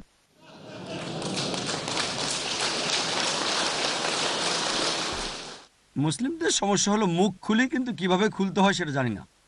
যদি জর্জ বুশকে হিদায়াতের জন্য বলি, কেউ আমাকে দোষ দিতে পারবে? বলি টনি ব্লেয়ারকেও হিদায়াত দিন, আল্লাহ তাকে হিদায়াত দেন, আল্লাহ তাকে সরল পথে নিন। সমস্যা হলো আমরা রাসূলের সিরাত পড়ি না। দেখেন, হযরত ওমর রাদিয়াল্লাহু আনহু ইসলামের ঘোর শত্রু ছিলেন। ইসলাম গ্রহণের পরে তিনি ঘোর সমর্থনকারী হলেন, তিনি আল ফারুক উপাধি পেলেন। তাই বুশ যদি আগামীকাল মুসলিম হয় খুব ভালো, তাকে হত্যা করতে চান কেন? আমরা আল্লাহর কাছে দোয়া করি যেন তাকে হিদায়াত দেন। টনি ব্লেয়ারকে আল্লাহ যেন হিদায়াত দেন, এরকম অন্য মানুষকেও। তাই যখন প্রতিবাদের বিষয় আসে, ইরাকে কি ঘটেছিল? মানব বিধ্বংসী অস্ত্র, কোনো মানব বিধ্বংসী অস্ত্র পাওয়া যায়নি। কি ঘটেছিল? আমরা স্বীকার করি যে তখনকার শাসক সাদ্দাম হোসেন, অবশ্যই তিনি ভালো মুসলিম ছিলেন না, স্বীকার করে তিনি ভালো ছিলেন না। কিন্তু এখনকার ইরাকের অবস্থাটা দেখেন আপনারা। হ্যাঁ, সাদ্দাম হোসেনের সময় খারাপ ছিল, কিন্তু এখন আরো খারাপ। পরিস্থিতি খারাপ ছিল, কিন্তু এখন আরো খারাপ। ডাকাতি বেশি, ইরাকের সমস্যা আরো বেশি, আরো নারী ধর্ষিত হচ্ছে, কোনো নিরাপত্তা নেই। দেখেন, সন্ত্রাসের বিরুদ্ধে শান্তির জন্য যুদ্ধের নামে, বুঝতে পারছেন তো, এটা প্রকাশ্য সন্ত্রাসবাদ ছাড়া কিছুই নয়। কিন্তু কেউই মুখ খুলছে না, কেউই না। লন্ডনে 53-54 জন মানুষ হত্যার প্রতিবাদ করলে এটা কি ভুল? আমরা শোক করি না, প্রতিবাদ করি। কিন্তু যদি কেউ বলে আসেন 2 মিনিট নীরবতা পালন করি, আমরা তাতে একমত। তাহলে আফগানিস্তান ও ইরাকের জন্য কত মিনিট নীরবতা পালন করব? লন্ডনে 50 জন মানুষ মারা গেলে 2 মিনিট নীরবতা পালন করেন, আর এর বিরুদ্ধে নয় আমরা। যা ঘটেছিল তা ভুল, এজন্য শোক করি না, প্রতিবাদ করি। কিন্তু দেখেন, হাজারো মানুষ হত্যা করা হচ্ছে আফগানিস্তানে, ইরাকে, গুজরাটে। গুজরাট চেনেন? মাত্র কয়েক বছর আগে গুজরাটের দাঙ্গায় অনেক বেশি মানুষ হত্যা করা হয়েছিল 11 সেপ্টেম্বর নিউ ইয়র্কের তুলনায়। 5 থেকে 10 হাজার মুসলিমকে জবাই করে হত্যা করা হয়েছিল, হাজারো নারী ধর্ষিত হয়েছিল। আন্তর্জাতিক মিডিয়া কি এ ব্যাপারে কথা বলেছিল? মাত্র কয়েকটা ক্লিপ, ওখানে শেষ। গুজরাটের যে অর্থনৈতিক ক্ষতি হয়েছিল তা ওয়ার্ল্ড ট্রেড সেন্টারের চেয়ে অনেক বেশি ছিল। সার্ভে করা হয়েছে। কে এ ব্যাপারে কথা বলে? যদি একজন ইউরোপিয়ান মারা যায় অথবা ব্রিটিশ মারা যায়, কোনো পার্থক্য নেই যে ফিলিস্তিনিরা মরছে, ইরাকিরা মরছে, আফগানিরা মরছে। ইসলামে সকল মানুষই সমান, একমাত্র তাকওয়াবাদী। আল্লাহ বলেন সূরা হুজরাত অধ্যায় 49 আয়াত 13, ইয়া আইয়ুহান নাসু ইন্না খালাকনাকুম মিন যাকরিন ওয়া উনসা ওয়া জাআলনাকুম শুউবান ওয়া ক্বাবাইলা লিতাআরাফু ইন্না আক্রামাকুম ইনদাল্লাহি আতকাকুম ইন্নাল্লাহা আলিমুন খাবীর। হে মানুষ, তোমাদের এক পুরুষ ও এক নারী থেকে সৃষ্টি করেছি এবং বিভিন্ন জাতি ও গোত্রে বিভক্ত করেছি, যাতে পরস্পরকে চিনতে পারো, এজন্য না যে একে অপরকে ঘৃণা করো। আর আল্লাহর কাছে সে অধিক প্রিয় আল্লাহ সুবহানাহু ওয়া তাআলার দৃষ্টিতে যার আছে তাকওয়া। একমাত্র যে কারণে একজন মানুষ অন্যের চেয়ে উত্তম হতে পারে তা লিঙ্গ নয়, সম্পদ নয়, গায়ের রং নয়, জাতীয়তা নয়, তা হচ্ছে তাকওয়া। এটা স্রষ্টাভীতি, ধার্মিকতা, এটা সততা। একই রকম কয়েকজন ইউরোপীয় বা পশ্চিমা পর্যটক মারা গেলে বা হত্যা করা হলে শিরোনামে আসে হাজারো ফিলিস্তিনি বা আফগানিকে হত্যা করা হচ্ছে। কোথায় মিডিয়া এ ব্যাপারে কথা বলে? কেন এই দ্বিমুখী নীতি? আমরা এর বিরুদ্ধে তাই দ্বিমুখী নীতি। হ্যাঁ, লন্ডনে যা হয়েছিল তার প্রতিবাদ করি। 11 সেপ্টেম্বর নিউ ইয়র্কে যা হয়েছিল তারও, সেটারও প্রতিবাদ করি। যা ঘটেছিল আফগানিস্তানে, ইরাকে, গুজরাটে। মিডিয়া যখন প্রকাশ করে, জানেন আপনারা মিডিয়া কি করে? তারা কুলাঙ্গাদের ধরে নেয় আর প্রশ্ন করে, আপনি কি প্রথমে মুসলিম, প্রথমে ব্রিটিশ, আপনি কি? উত্তর ভুল নয়, কিন্তু এটা হিকমা নয়, উত্তরটা সঠিক। কিন্তু আমি ভিন্নভাবে উত্তরটা দিতাম। যদি আমাকে প্রশ্ন করে আমি কি প্রথমে ভারতীয় নাকি প্রথমে মুসলিম, সর্বক্ষেত্রে কেউ যদি জিজ্ঞেস করে আমি কি প্রথমে ব্রিটিশ নাকি মুসলিম, পাল্টা প্রশ্ন করেন আপনি কি প্রথমে মানুষ নাকি ব্রিটিশ, পাল্টা প্রশ্ন করে বেকায়দায় ফেলেন প্রথমে মুসলিম নাকি প্রথমে ব্রিটিশ। উত্তরটা কি? মানুষ। মানুষ। আপনি কি ব্রিটিশ বিরোধী? আপনি কি স্বদেশ বিরোধী? বেকায়দায় ফেলেন। আমরা কেন বেকায়দায় পড়ি? যখন আমেরিকায় যাই তখনও সে মানুষ, ঠিক না ঠিক? যখন অন্য কোনো দেশে যাই তখনও সে মানুষ। তাই বেকায়দায় ফেলতে হবে। তারা যে আমাদেরকে আগুনে ফেলছে, আমরা কেন সে আগুনে পুড়ে মরছি? তাকে পাল্টা প্রশ্ন করেন, আপনি প্রথমে মানুষ নাকি ব্রিটিশ? আমি প্রথমে মানুষ। একইভাবে আপনি যেমন প্রথমে মানুষ, আমরাও প্রথমে মুসলিম। আমরা কেন মুসলিম? আমরা ব্রিটিশও। প্রথমে মুসলিম তারপরে ব্রিটিশ।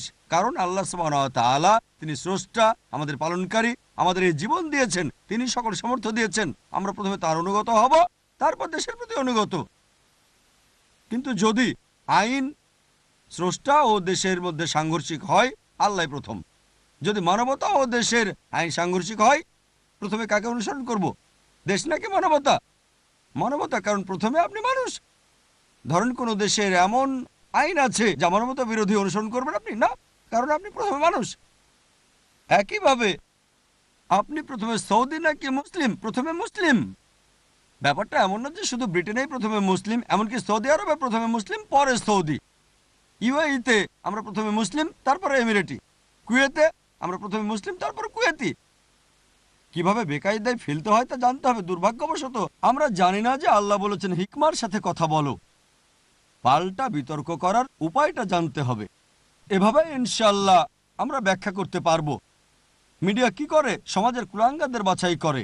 আর দ্বিতীয় প্রশ্নের উত্তরটা হলো, আমার অভিমত কি হিজাব খুলে ফেলা ফতোয়া সম্পর্কে? মিডিয়া কি করে? মিডিয়া কুলাঙ্গারদের বাছাই করে। যেমন 11 সেপ্টেম্বরের পরে কানাডাতে একটা জরিপ হয়েছিল, প্রায় সব মুসলিমই বলেছিল এটা ভুল, নিরপরাধ মানুষকে হত্যা করা। অটোয়ার 14 বছরের একটা ছোট্ট ছেলে বলেছিল তারা ভালোই করেছে। এই কথাটা সংবাদে এমনভাবে প্রকাশিত হলো যেন সে সব মুসলিমের প্রতিনিধি। এখানকার যে কোনো আলেমকে জিজ্ঞেস করলেও আমি নিশ্চিত 99.9% আলেম বলবেন নারীদের হিজাব ত্যাগ করা যাবে না। এখন এক পথভ্রষ্ট যদি বলে নারীদের হিজাব পরা চলবে না, তারা তাকে সামনে নিয়ে আসে, আর এটাই মিডিয়ার কুকর্ম। ঠিক আছে, কোনো মুসলিমকে জিজ্ঞেস করে না সমস্যাটা কি, কেন হিজাব পরা যাবে না? মিডিয়া কি করে? মিডিয়া এরকম লোককে নিয়ে আসে আর এমনভাবে প্রচার করে যেন সেটাই শরিয়াত দৃষ্টিভঙ্গি। হিজাব ত্যাগ করতে হবে। কেন হিজাব ত্যাগ করতে হবে? যদি না উত্ত্যক্ত হতে চান, ওই ব্যক্তি যদি তার কন্যাকে উত্ত্যক্তা বা ধর্ষিত করতে চায়, আহলান আর সাহলান, আমরা তা চাই না। মিডিয়ার প্রচার সম্পর্কে আমাদের সচেতন হতে হবে। সব সমাজে তো কুলাঙ্গার থাকবেই, এ কারণে উত্তর দেওয়ার উপায়টা জানতে হবে। কিন্তু এই পরিস্থিতিতে কেন হিজাব ত্যাগ করতে হবে? নারীদের আমরা শ্রদ্ধা করতে চাই, চাই তারা আরো সম্মানিত হোক, তাদের শালীনতা বজায় থাকুক, এবং এই পরিস্থিতিতে মাশাআল্লাহ আরো পুরোপুরি হিজাব পালন করবে, তাদের পরিচিতি রক্ষা করবে এবং সাধ্যমতো ইসলাম অনুসরণ করবে। আশা করি উত্তরটা পেয়েছেন।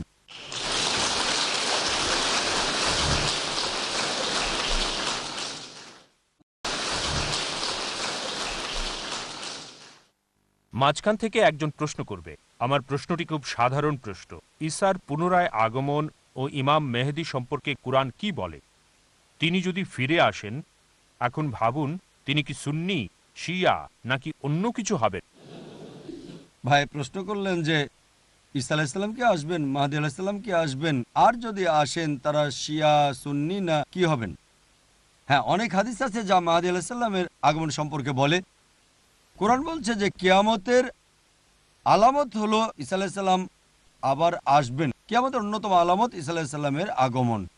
এটার উল্লেখ আছে সূরা মাইদা অধ্যায় নম্বর 5 আয়াত নম্বর 116, যে আল্লাহ বারিক তাআলাকে ঈসা আলাইহিস সালাম বলেন, আপনি আমার সাক্ষী থাকুন, আমি তাদের কখনোই বলিনি আমার উপাসনা করো, বরং আমি বলেছি উবুদুল্লাহ, আল্লাহর ইবাদত করো, রাব্বি ওয়া রাব্বুকুম, যিনি আমারও তোমাদের রব। তাই ঈসা আলাইহিস সালাম যে আসবেন, কমপক্ষে 70টা হাদিস আছে যা বলছে ঈসা আলাইহিস সালাম আবার আসবেন। একই ব্যাপার মাহদী আলাইহিস সালামের, কিয়ামতের আগে তারা আসবেন।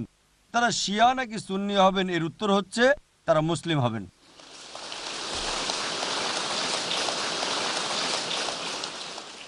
মুসলিম উম্মার ঐক্য নিয়ে ম্যানচেস্টার একটা লেকচার দিয়েছে, এখানে বলছি না, অনেক বড় লেকচার। পবিত্র কোরআনে আল্লাহ বলেন সূরা আল ইমরান অধ্যায় 3 আয়াত 67, ইব্রাহিম আলাইহিস সালাম ইহুদি না খ্রিস্টান না মুসলিম ছিলেন। কোরআন বলছে সূরা ইমরান অধ্যায় 3 আয়াত 52, ঈসা আলাইহিস সালাম মুসলিম ছিলেন। কোরআন বলছে সূরা হজ অধ্যায় 22 আয়াত 78, আল্লাহ তোমাদের বলেছেন, মানে আমাদের বলেছেন মুসলিম। আল্লাহ বলেন সূরা ইমরান অধ্যায় 3 আয়াত 64, ফাকুলু শাহাদু বিআন্না মুসলিমুন, তোমরা সাক্ষী থাকো যে আমরা মুসলিম। সূরা ফুসিলাত আল্লাহ বলেন অধ্যায় 41 আয়াত 33, ক্বালা ইন্নানি মিনাল মুসলিমিন, বলো যে তুমি মুসলিম। মুসলিম মুসলিম মুসলিম কমপক্ষে 37 বার আল্লাহ এই শব্দটা ব্যবহার করেছেন, মুসলিম মুসলিম মুসলিম। 22 বার মুসলিমুন হিসেবে আর 15 বার মুসলিমিন হিসেবে।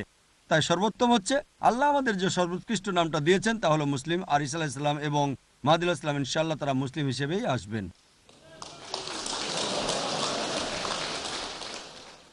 একজন অমুসলিম প্রশ্ন করবেন, আমার নাম কিথ ম্যানসন, আমি জানতে চাই যে ইসলাম সম্পর্কে আরও জানার জন্য কোন বইটি সবচেয়ে ভালো হবে। সেটা হতে হবে ইংরেজিতে।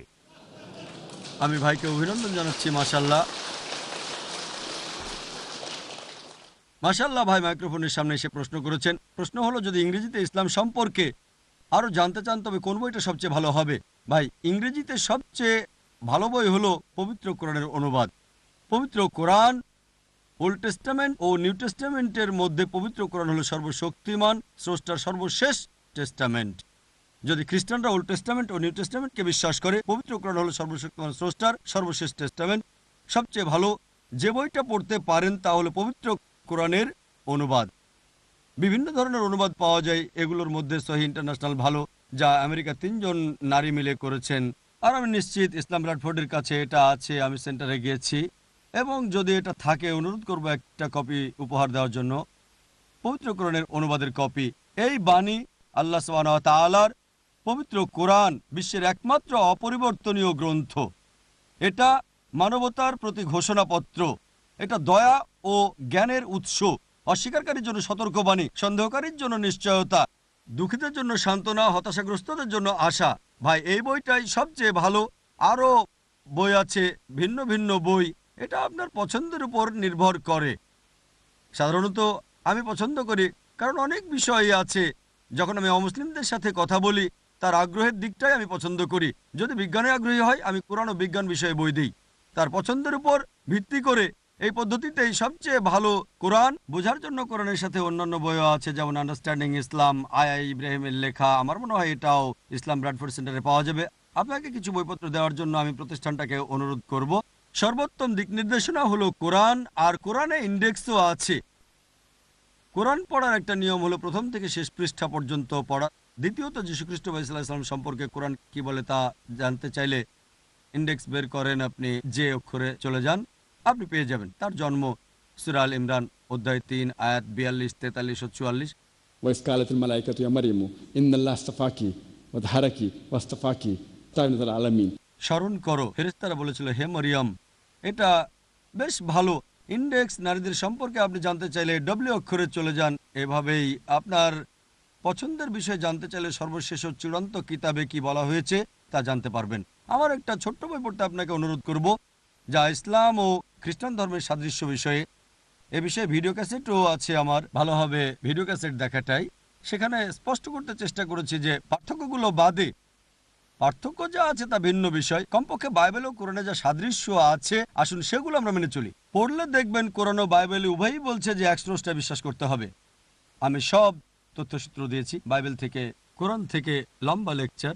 বাইবেল ও কোরআন উভয়ই বলে সর্বশেষ ও চূড়ান্ত নবীকে বিশ্বাস করতে হবে। বাইবেলে মোহাম্মদ সাল্লাল্লাহু আলাইহি ওয়াসাল্লাম সম্পর্কে অনেক ভবিষ্যৎবাণী আছে। বুক অব ডিউটেরোনমি অধ্যায় 18 অনুচ্ছেদ 18, বুক অব আইজায়া অধ্যায় 29 অনুচ্ছেদ 12, সং অফ সলোমন অধ্যায় 5 অনুচ্ছেদ 16, গসপেল অফ জন অধ্যায় 14 অনুচ্ছেদ 16, গসপেল অফ জন অধ্যায় 15 অনুচ্ছেদ 26। আমি অনেক তথ্যসূত্র দিয়েছি।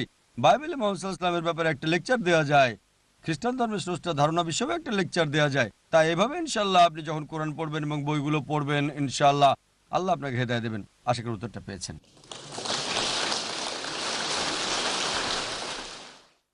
অনেক প্রশ্ন আছে এবং প্রশ্ন হচ্ছে, আল্লাহর লিখিত ভাগ্য মেনে নিতে বিবাহিতা নারী কিভাবে উৎসাহিত হতে পারে যে স্বামী অন্য স্ত্রী গ্রহণ করবে, সে তার স্বামীর জন্য অন্য স্ত্রী গ্রহণ করাকে মেনে নিতে পারবে? বোন প্রশ্ন করলেন যে নারী কিভাবে তার স্বামীর অন্য স্ত্রী গ্রহণ করাকে মেনে নিতে পারে, যা আমি আমার উত্তরে বিস্তারিত আলোচনা করেছি। ইসলাম কেন বহুবিবাহকে অনুমতি দেয় তার কারণও বলেছি, অর্থাৎ পুরুষের একাধিক স্ত্রী নারী কিভাবে মেনে নিতে পারে।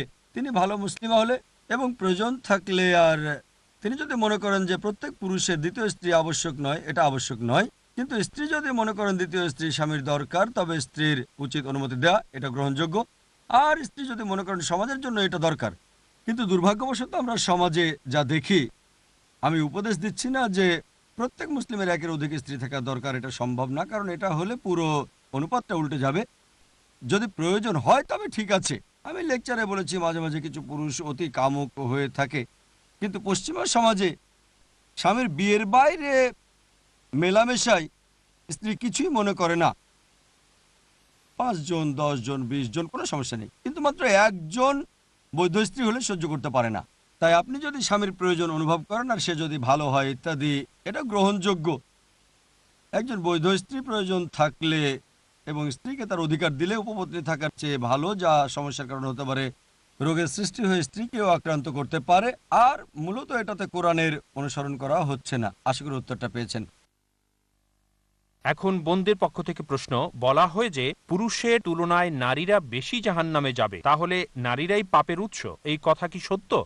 বোন প্রশ্ন করলেন যে নারীরা বেশি সংখ্যায় জাহান্নামে যাবে, এটা একটা হাদিস, তার মানে কি নারীরা পাপের উৎস? এটা হাদিসের অর্ধাংশ। পুরো হাদিসটা হচ্ছে যে আমাদের প্রিয় নবী মুহাম্মদ সাল্লাল্লাহু আলাইহি ওয়াসাল্লাম বলেছেন যে নারীরা বেশি সংখ্যায় জাহান্নামে যাবে কারণ তারা পরচর্চা করে, এটা অন্যতম কারণ। কিন্তু যৌক্তিকভাবে সংক্ষিপ্ত উত্তর দিচ্ছি,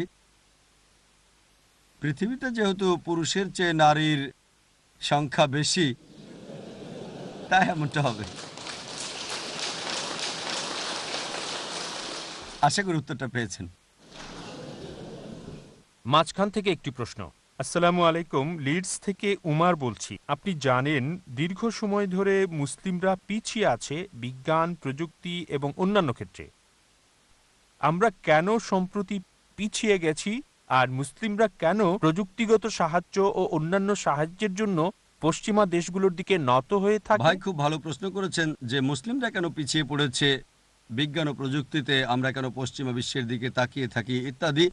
ইতিহাসে দেখবেন 8 থেকে 12 শতাব্দীকে ইউরোপিয়ানরা অন্ধকার যুগ বলে থাকে। কাদের জন্য অন্ধকার? কাদের জন্য? ইউরোপিয়ানদের জন্য।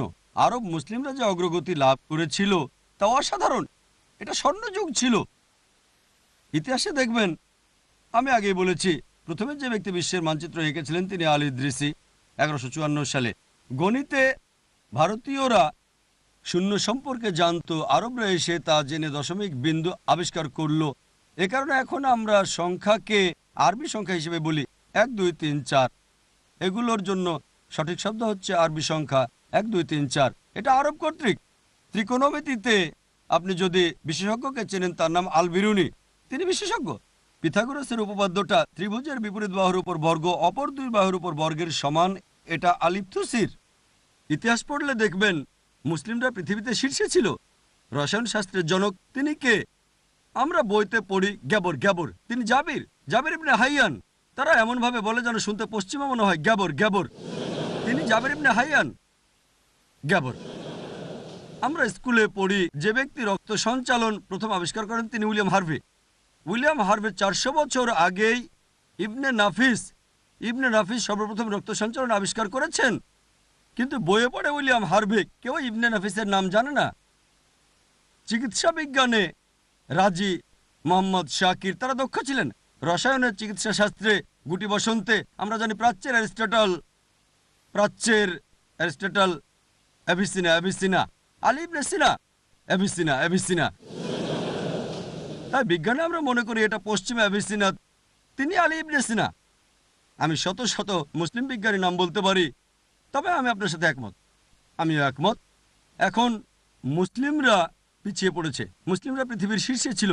বর্তমানে মুসলিমরা যে কারণে পিছিয়ে পড়েছে এবং আমরা অপ্রীতিকর চাপ সামলাচ্ছি, কারণ ওই সময়ে আমরা আমাদের ধর্মের নিকটে ছিলাম। এখন মুসলিমরা ধর্ম থেকে অনেক দূরে সরে গেছে কোরআন সুন্নাহ থেকে। পশ্চিমারা এগিয়ে গেছে কারণ তারাও তাদের ধর্ম থেকে দূরে সরে গেছে। আমরা পিছিয়ে পড়েছি কারণ আমরা আমাদের ধর্ম থেকে দূরে সরে গেছি। পশ্চিমারা এগিয়ে যাচ্ছে কারণ তারাও তাদের ধর্ম থেকে দূরে সরে গেছে। তাদের ধর্ম সত্য নয়, আমাদের ধর্ম সত্য। আমরা যেহেতু কোরআন সুন্নাহ থেকে দূরে সরে গেছি, তাই আজ আমাদের এই পরিস্থিতি। আমরা যদি কোরআন ও সহিহ হাদিসের দিকে ফিরে যাই এবং আল্লাহ ও তার রাসূলের হিদায়া বাস্তবায়িত করি, ইনশাল্লাহ আবারও পৃথিবীর শীর্ষে আমরাই থাকবো। আশা করি উত্তরটা পেয়েছেন।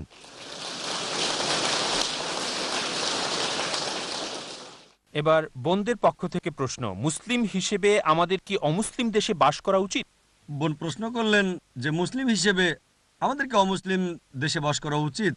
এটা আপনার নিয়ত কর্মের উপর নির্ভর করে। যদি সেখানে জন্ম হয় তবে ঠিক আছে, কোনো সমস্যা নেই, বাস করলে মুসলিম হিসেবেই করেন। অমুসলিম দেশে মুসলিম হয়ে বাস করলে কোনো সমস্যা নেই, কিন্তু অমুসলিম দেশে অমুসলিম হয়ে বাস করলে তো সমস্যা আছে। তাই যদি বাস করেন মুসলিম হিসেবে এবং কোরআন সুন্নাহর অধীনে থাকেন তাহলে কোনো সমস্যা নেই, বাস করতে পারেন, কোনো সমস্যা নেই। জন্মগ্রহণ করলে তো বাস করতে হবে। হিজরত করার ব্যাপারে বিশেষজ্ঞদের বিভিন্ন মতামত আছে। বিশেষজ্ঞগণ কিছু বলেন হ্যাঁ, কিছু বলেন না। হিজরত করতে পারেন শুধু জ্ঞান অর্জন, দাওয়া বা অন্য কোনো কারণে, অর্থোপার্জনের জন্য ইত্যাদি বিভিন্ন মত। কিন্তু জন্মস্থান হলে তো ঠিক আছে। তবে নিশ্চিত হন আপনি মুসলিমের মতো বাস করছেন। মুসলিম মানে যে ব্যক্তি আল্লাহর কাছে নিজের ইচ্ছাকে সমর্পণ করে, তাহলে কোনো সমস্যা নেই। আশা করি উত্তরটা পেয়েছেন।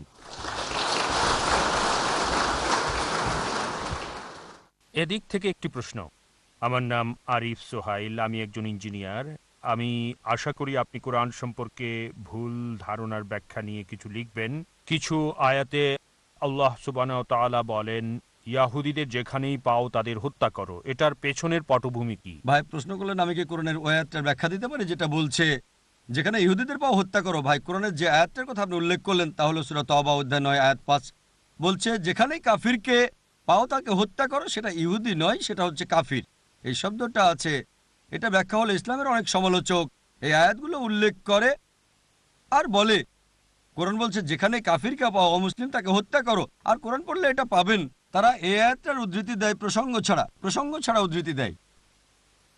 এর প্রসঙ্গটা জানতে প্রথম কয়েকটা আয়াত পড়লে সূরা তওবা অধ্যায় নম্বর 9। এটা মুসলিম ও মক্কার মুশরিকদের মধ্যে শান্তি চুক্তির কথা বলছে। মক্কার মুশরিকরা যখন এই শান্তি চুক্তিটা ভেঙে ফেলে তখনই আল্লাহ সুবহানাহু ওয়া তাআলা 5 নম্বর আয়াত নাজিল করেন 4 মাসের মধ্যে সেই চুক্তি নবায়ন করতে তাদের শেষ সুযোগটা দেন, নইলে যুদ্ধ করতে হবে। আর যুদ্ধক্ষেত্রে আল্লাহ সুবহানাহু ওয়া তাআলা বলেন মুসলিমরা ভয় পেও না, যেখানে কাফির পাও তাদেরকে হত্যা করো। এটা যুদ্ধক্ষেত্রে। এখন কোন আর্মি জেনারেল তার সেনাবাহিনীর সাহস বাড়াতে অবশ্যই বলবেন যেখানে শত্রুকে পাবে তাকে হত্যা করো। তিনি বলবেন না শত্রু দেখলে পালিয়ে যাও। ধরেন আমেরিকা আর ভিয়েতনামের মধ্যে যুদ্ধ হচ্ছে, আমেরিকার প্রেসিডেন্ট বললেন যেখানে ভিয়েতনামি পাবে তাদেরকে হত্যা করো। আর এখন যদি এটা প্রসঙ্গ ছাড়া আমি বলি যে আজকে আমেরিকার প্রেসিডেন্ট বললেন যেখানে ভিয়েতনামিকে পাবে তাকে হত্যা করো, আমি তাকে কসাই বানালাম। তাই এটা যুদ্ধক্ষেত্রের কথা ছিল। আমাদের ভারতে ইসলামের অন্যতম সমালোচক অরুণ সুরি এবং আরো অনেকেই এই আয়াতের উদ্ধৃতি দেন। তিনি দ্য ওয়ার্ড অফ ফতোয়া নামে একটা বই লিখেছেন। তিনি এই আয়াত সূরা তওবা অধ্যায় 9 আয়াত 5 থেকে লাফিয়ে 7 নম্বর আয়াতে চলে যান। কেন জানেন? কারণ 6 নম্বর আয়াতে উত্তর আছে। সূরা তওবা অধ্যায় 9 আয়াত 6 বলছে যে যদি শত্রুরা, মুশরিকরা, কাফিররা আশ্রয় চায়, শান্তি চায়, তবে শুধু শান্তি নয় বরং নিরাপদ স্থানে পৌঁছে দেবে যাতে তারা আল্লাহর কালাম শুনতে পারে। বর্তমানে সবচেয়ে দয়ালু জেনারেল হয়তো বলবেন শত্রু যদি শান্তি চায় তো ছেড়ে দাও, আর কোরআন বলছে শুধু ছেড়েই দেবে না, নিরাপদ স্থানে পৌঁছে দেবে। দেখেন সব আয়াতেই, কোরআনের প্রায় সবগুলো আয়াতে যেগুলো যুদ্ধ নিয়ে বলে তার পরের আয়াতেই শান্তি নিয়ে কথা বলছে। এমনকি সূরা আনফাল অধ্যায় ৮ আয়াত ৬০, যা আমি আগেও বলেছি, অবিশ্বাসীদের মনে আতঙ্ক সৃষ্টি করো, কিন্তু তারপরে আয়াতে বলছে তারা শান্তি চাইলে শান্তি দাও। প্রায় সব আয়াত যেগুলো যুদ্ধ সম্পর্কে বলে, পরের আয়াতে শান্তির কথা বলছে, কারণ ইসলাম শান্তির ধর্ম।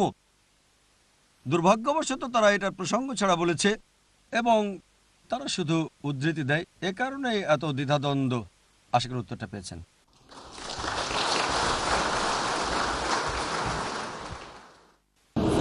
বোনদের থেকে প্রশ্ন, ধর্ষণ প্রমাণ করতে ৩ বা ৪ জন সাক্ষীর প্রয়োজন ধর্ষণ প্রমাণ করতে?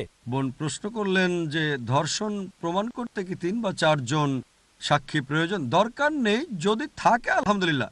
ব্যভিচারের জন্য যা দরকার, যদি কোনো অভিযোগ থাকে অমুক ব্যক্তি বা অমুক নারী ব্যভিচারে জড়িত, অর্থাৎ জিনা, তাহলে আপনাকে ৪ জন সাক্ষী দিতে হবে। ৪ জন সাক্ষী না পাওয়া গেলে অভিযোগকারীকে সূরা নূর অনুযায়ী অধ্যায় নম্বর ২৪ আয়াত নম্বর ৪ ৮০ বেত্রাঘাত মারবে। এটা ব্যভিচারের জন্য। ধর্ষণের ক্ষেত্রে সাক্ষী থাকলে ভালো, এমনকি সাক্ষী না থাকলেও যদি আনুষঙ্গিক প্রমাণাদি থাকে, যদি প্রমাণিত হয়, কারণ ধর্ষণের ক্ষেত্রে ৪ জন বা ৩ জন সাক্ষী খোঁজার প্রয়োজন নেই, পাবেন না। তাই ধর্ষণের ক্ষেত্রে আনুষঙ্গিক প্রমাণাদি, অভিযুক্ত ব্যক্তি যদি দোষী প্রমাণিত হয় যে কোনো পদ্ধতিতে, এখন অনেক বৈজ্ঞানিক পদ্ধতি আছে, এমনকি বীর্য পরীক্ষা করতে পারেন এবং সবাই জানতে পারেন কোনো আনুষঙ্গিক প্রমাণাদির মাধ্যমে নিশ্চিতভাবে কেউ যদি ধর্ষক প্রমাণিত হয় সে কঠোর শাস্তি পাবে।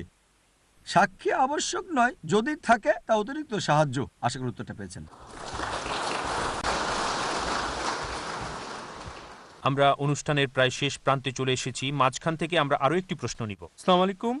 আমার প্রশ্ন হলো, ব্রিটিশ সরকার এবং এই দেশের মিডিয়া তারা মুসলিম সমাজকে দুভাগে ভাগ করতে চায়। এভাবে মুসলিমরা কিছু হলো চরমপন্থী এবং অন্য মুসলিমরা হলো নরমপন্থী। যারা ইরাক ও আফগানিস্তান সম্পর্কে কথা বলে তারা চরমপন্থী, আপনি যেমনটি বললেন, এবং তারা পররাষ্ট্র নীতিরও সমালোচনা করে ইত্যাদি।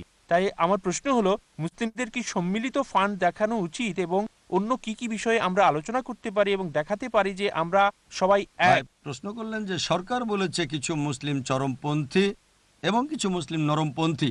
মুসলিম তো মুসলিমই। আল্লাহ কোরআনে বলেন সূরা বাকারা অধ্যায় ২ আয়াত ২০৮, উদখুলু ফিস-সিলমি কাফা, পূর্ণভাবে ইসলামে প্রবেশ করো। আপনি যদি মুসলিম হন তাহলে ইসলামে পূর্ণভাবে প্রবেশ করেন, নইলে আপনি ভণ্ড মুসলিম। আমি বলি মুসলিম বা ভণ্ড মুসলিম, চরমপন্থী বা নরমপন্থী মুসলিম বলে কিছু নেই। হয় মুসলিম নয় ভণ্ড মুসলিম। ভালো আমলকারী মুসলিম অথবা আমলকারী নন। মুসলিমদের মধ্যে চরমপন্থী বলে কিছু নেই। যদি হতে হয় মুসলিম হন। আল্লাহ বলেন উদখুলু ফিস-সিলমি কাফা।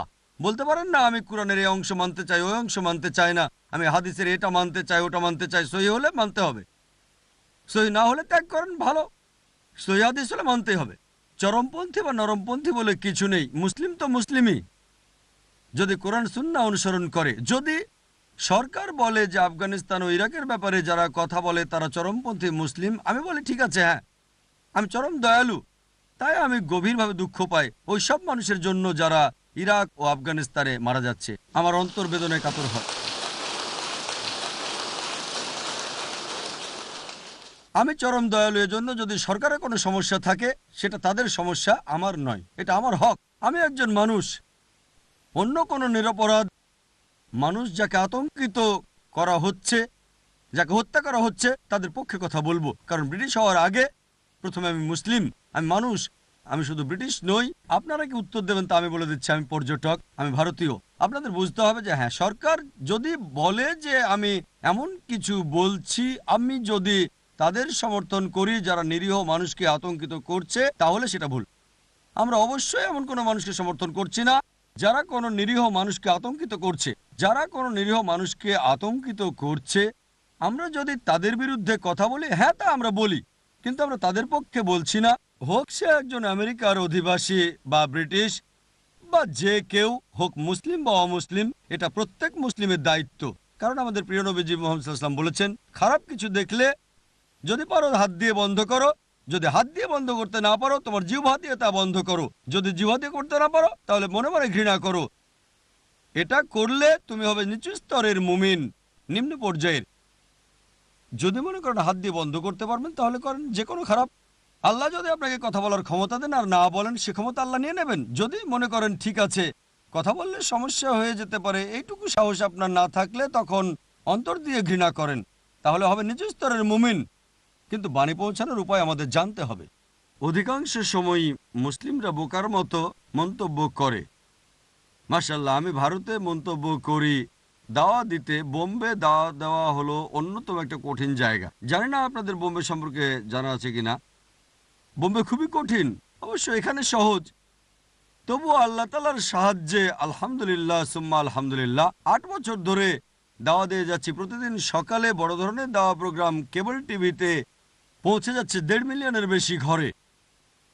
প্রকাশ্যে আমি বেদ নিয়ে কথা বলি, সরকার নিয়ে কথা বলি, কিন্তু হিকমার সাথে, এবং আল্লাহ সুবহানাহু ওয়া তাআলা ও আমাদের প্রিয় নবী মুহাম্মদ সাল্লাল্লাহু আলাইহি সাল্লামের নির্দেশনা অনুসারে। তাই হিকমার সাথে কথা বলতে হবে। আমি খুবই সচেতন, কিন্তু আপনি কিভাবে করছেন তা গুরুত্বপূর্ণ। বুদ্ধর মূর্তি ধ্বংস করা নিয়ে যে ঘটনাটা ঘটেছিল, তালেবানরা বুদ্ধর মূর্তি ধ্বংস করেছিল, এটা লজ্জাকর। যেসব মানুষ মিডিয়াতে এসেছিল, সকল তথাকথিত ইসলামী বিদ্বানরা, তাদের সবাই প্রতিবাদ করেছিল যে মূর্তি ধ্বংস করা ভুল কাজ, ভুল ভুল। আমি মিডিয়াতে বলেছিলাম যে মুসলিম আলেমরা যদি মনে করেন যে যারা বুদ্ধের মূর্তি ধ্বংস করেছে তাদের পক্ষে কথা বলা মুসলিম উম্মার জন্য সমস্যা হতে পারে, তাহলে অন্তত নিজের মুখটা বন্ধ রাখতে পারেন কমপক্ষে। এক হিন্দু আমাকে প্রশ্ন করেছিল যে আফগানিরা যেহেতু ক্ষমতায় অধিষ্ঠিত, তাই তারা মূর্তি ধ্বংস করেছে। ভারতে এটা কখনোই ঘটবে না, কেউই মূর্তি ধ্বংস করবে না, ইসলাম কিভাবে অনুমতি দেয়? আমি তাদের বললাম, বোম্বের স্থানীয় এয়ারপোর্টের বাইরে সান্তাক্রুজে মহাবীরের একটা বড় মূর্তি ছিল। জৈনরা মহাবীরের বিশ্বাস করে, এটা ছিল উলঙ্গ একটা মূর্তি। তাই মানুষ অভিযোগ করেছিল ওই মূর্তিটা গোপনাঙ্গ ঢেকে দিতে হবে। সরকার বাধ্য হয়েছিল সেটা করতে। কয়েক মাস পরে তারা মূর্তিটা ভেঙে ফেলেছে। আর ওই সব মানুষ যারা মূর্তির ব্যাপারে অভিযোগ করেছিল, তারাই আজ বুদ্ধের মূর্তি ধ্বংসকারীদের প্রতিবাদ করে যাচ্ছে। আফগানিস্তানে বাসকারী বৌদ্ধদের চেয়ে আমাদের ভারতে বেশি জৈন বসবাস করে। তুলনামূলক ধর্মের ছাত্র হিসেবে আমি বলেছি, কি ঘটেছে আমি জানি না, তবে আমি নিশ্চিতভাবে জানি যে আফগানিরা সেখানে বৌদ্ধদের শিখিয়ে দিচ্ছে। কারণ বুদ্ধ কখনোই বলেননি যে আমার মূর্তি তৈরি করো, কখনোই বলেননি মূর্তির উপাসনা করো। আমি তুলনামূলক ধর্মের ছাত্র, ধর্মপদ পড়েছি। তাই এইসব আফগান তালেবান বৌদ্ধদের শেখাচ্ছে, বুদ্ধ কখনোই বলেননি আমার মূর্তি তৈরি করো, তিনি কখনোই বলেননি মূর্তি পূজা করো, সেটাই তারা শেখাচ্ছে। এক সাংবাদিক আমাকে জিজ্ঞেস করলো, ভাই জাকির, আপনি কি মনে করেন না যে এটা লাখ লাখ বৌদ্ধের অনুভূতিতে আঘাত করে? ইসলাম কি মানুষের অনুভূতিতে আঘাত করতে অনুমতি দেয়? বললাম, সাধারণ পরিস্থিতিতে অনুমতি নেই, কিন্তু মাঝে মাঝে বাবা দয়ালু হওয়ার জন্য নিষ্ঠুর হন। তাকে জিজ্ঞেস করলাম যে ধরেন ভারতীয় সরকার 5 মিলিয়ন মূল্যের মাদক পুলিশ দিয়ে আটক করে ফেলল, 10 কোটি রুপি, যাই হোক, ভারতীয় সরকার কি করবে? সাংবাদিক বলল, সরকার সেগুলো পুড়িয়ে ফেলবে। আমি বললাম, লাখ লাখ মানুষের কাছে মাদকদ্রব্য হচ্ছে দেবতার মতো, তাই সরকার যখন ধ্বংস করে ফেলবে, এটা কি লাখ লাখ মাদকাসক্তকে কষ্ট দেবে না? তিনি বললেন, হ্যাঁ। তাহলে আপনি কি সরকারের পক্ষে না বিপক্ষে? আমি সরকারের পক্ষে।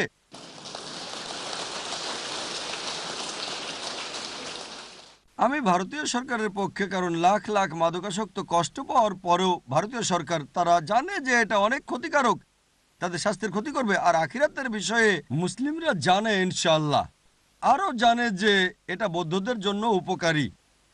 আমি ওই হিন্দুকে প্রশ্ন করলাম, ধরেন আপনি একটা বাড়ি কিনলেন, আর আপনার ওই বাড়িতে যদি কাবা খোদাই করা থাকে, তখন আপনি কি করবেন? আপনি কি ধ্বংস করবেন না? সে বলতে ভয় পাচ্ছিল যে এটা সরিয়ে ফেলবো। আপনি কি ধ্বংস করবেন না, সরিয়ে ফেলবেন না? সে বলল, হ্যাঁ, কারণ আপনি বাড়ির মালিক। সুতরাং আফগানিরা হচ্ছে দেশটার মালিক, মূর্তিটাও তাদের দেশে আছে। এখন না বলার কে আপনি? তারা কি আপনার দেশে এটাকে ধ্বংস করতে যাচ্ছে কখনো? যেসব বিদ্বান বলেছিল উদু ইলা সাবিলি রাব্বিকা বিল হিকমা, এটা হিকমা নয়, এটা হিকমা নয়, তারা আসলে জানেই না। ব্যাকগ্রাউন্ডটা হচ্ছে সূরা নাহাল অধ্যায় 16 আয়াত 125। উদু ইলা সাবিলি রাব্বিকা বিল হিকমা। রুকু শুরুর প্রথম কয়েকটা আয়াত বলছে যে নবী ইব্রাহিমের জীবন আদর্শ একটা উত্তম উদাহরণ। নবী ইব্রাহিম আলাইহিস সালাম কি করেছিলেন? তিনি মূর্তি ভেঙেছিলেন। তাই উদু ইলা সাবিলি রাব্বিকা বিল হিকমা, এর মানে নরম সুরে কথা বলা নয়। হিকমা মানে বাণী প্রচার করা, কখনো নম্রভাবে, কখনো বা শক্তভাবে। হিকমা মানে জ্ঞানের সাথে, এর মানে শুধু নম্রতা নয়, অনেক সময় নম্র হিকমা, মাঝে মাঝে কঠোর হিকমা।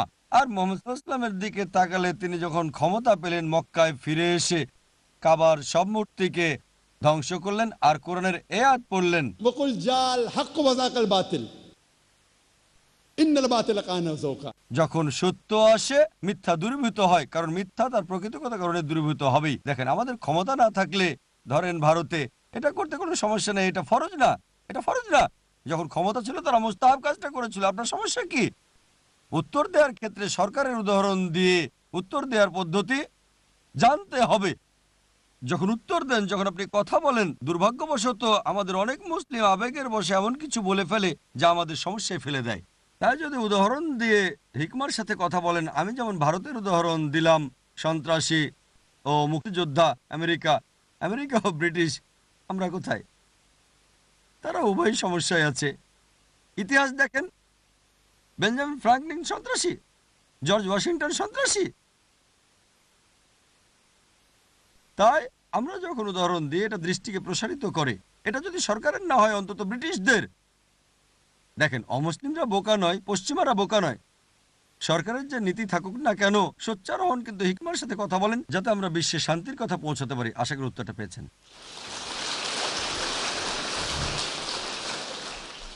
বোনদের থেকে সর্বশেষ প্রশ্ন, কারণ মাগরিবের সময় হয়েছে, নারীরা কি জিহাদে যেতে পারবে? প্রশ্ন করা হলো, নারীরা কি জিহাদে যেতে পারে? জিহাদ মানে চেষ্টা ও সংগ্রাম করা। প্রতিদিনই আপনার জীবন নিয়ে জিহাদ করার কথা। জিহাদ মানে চেষ্টা ও সংগ্রাম করা। জিহাদের সর্বোত্তম মাধ্যম হলো অমুসলিমের কাছে ইসলামের বাণী প্রচার করা। আমি জানি বোন কি বোঝাতে যাচ্ছেন। তিনি বলেছেন যুদ্ধে যেতে পারেন কি না।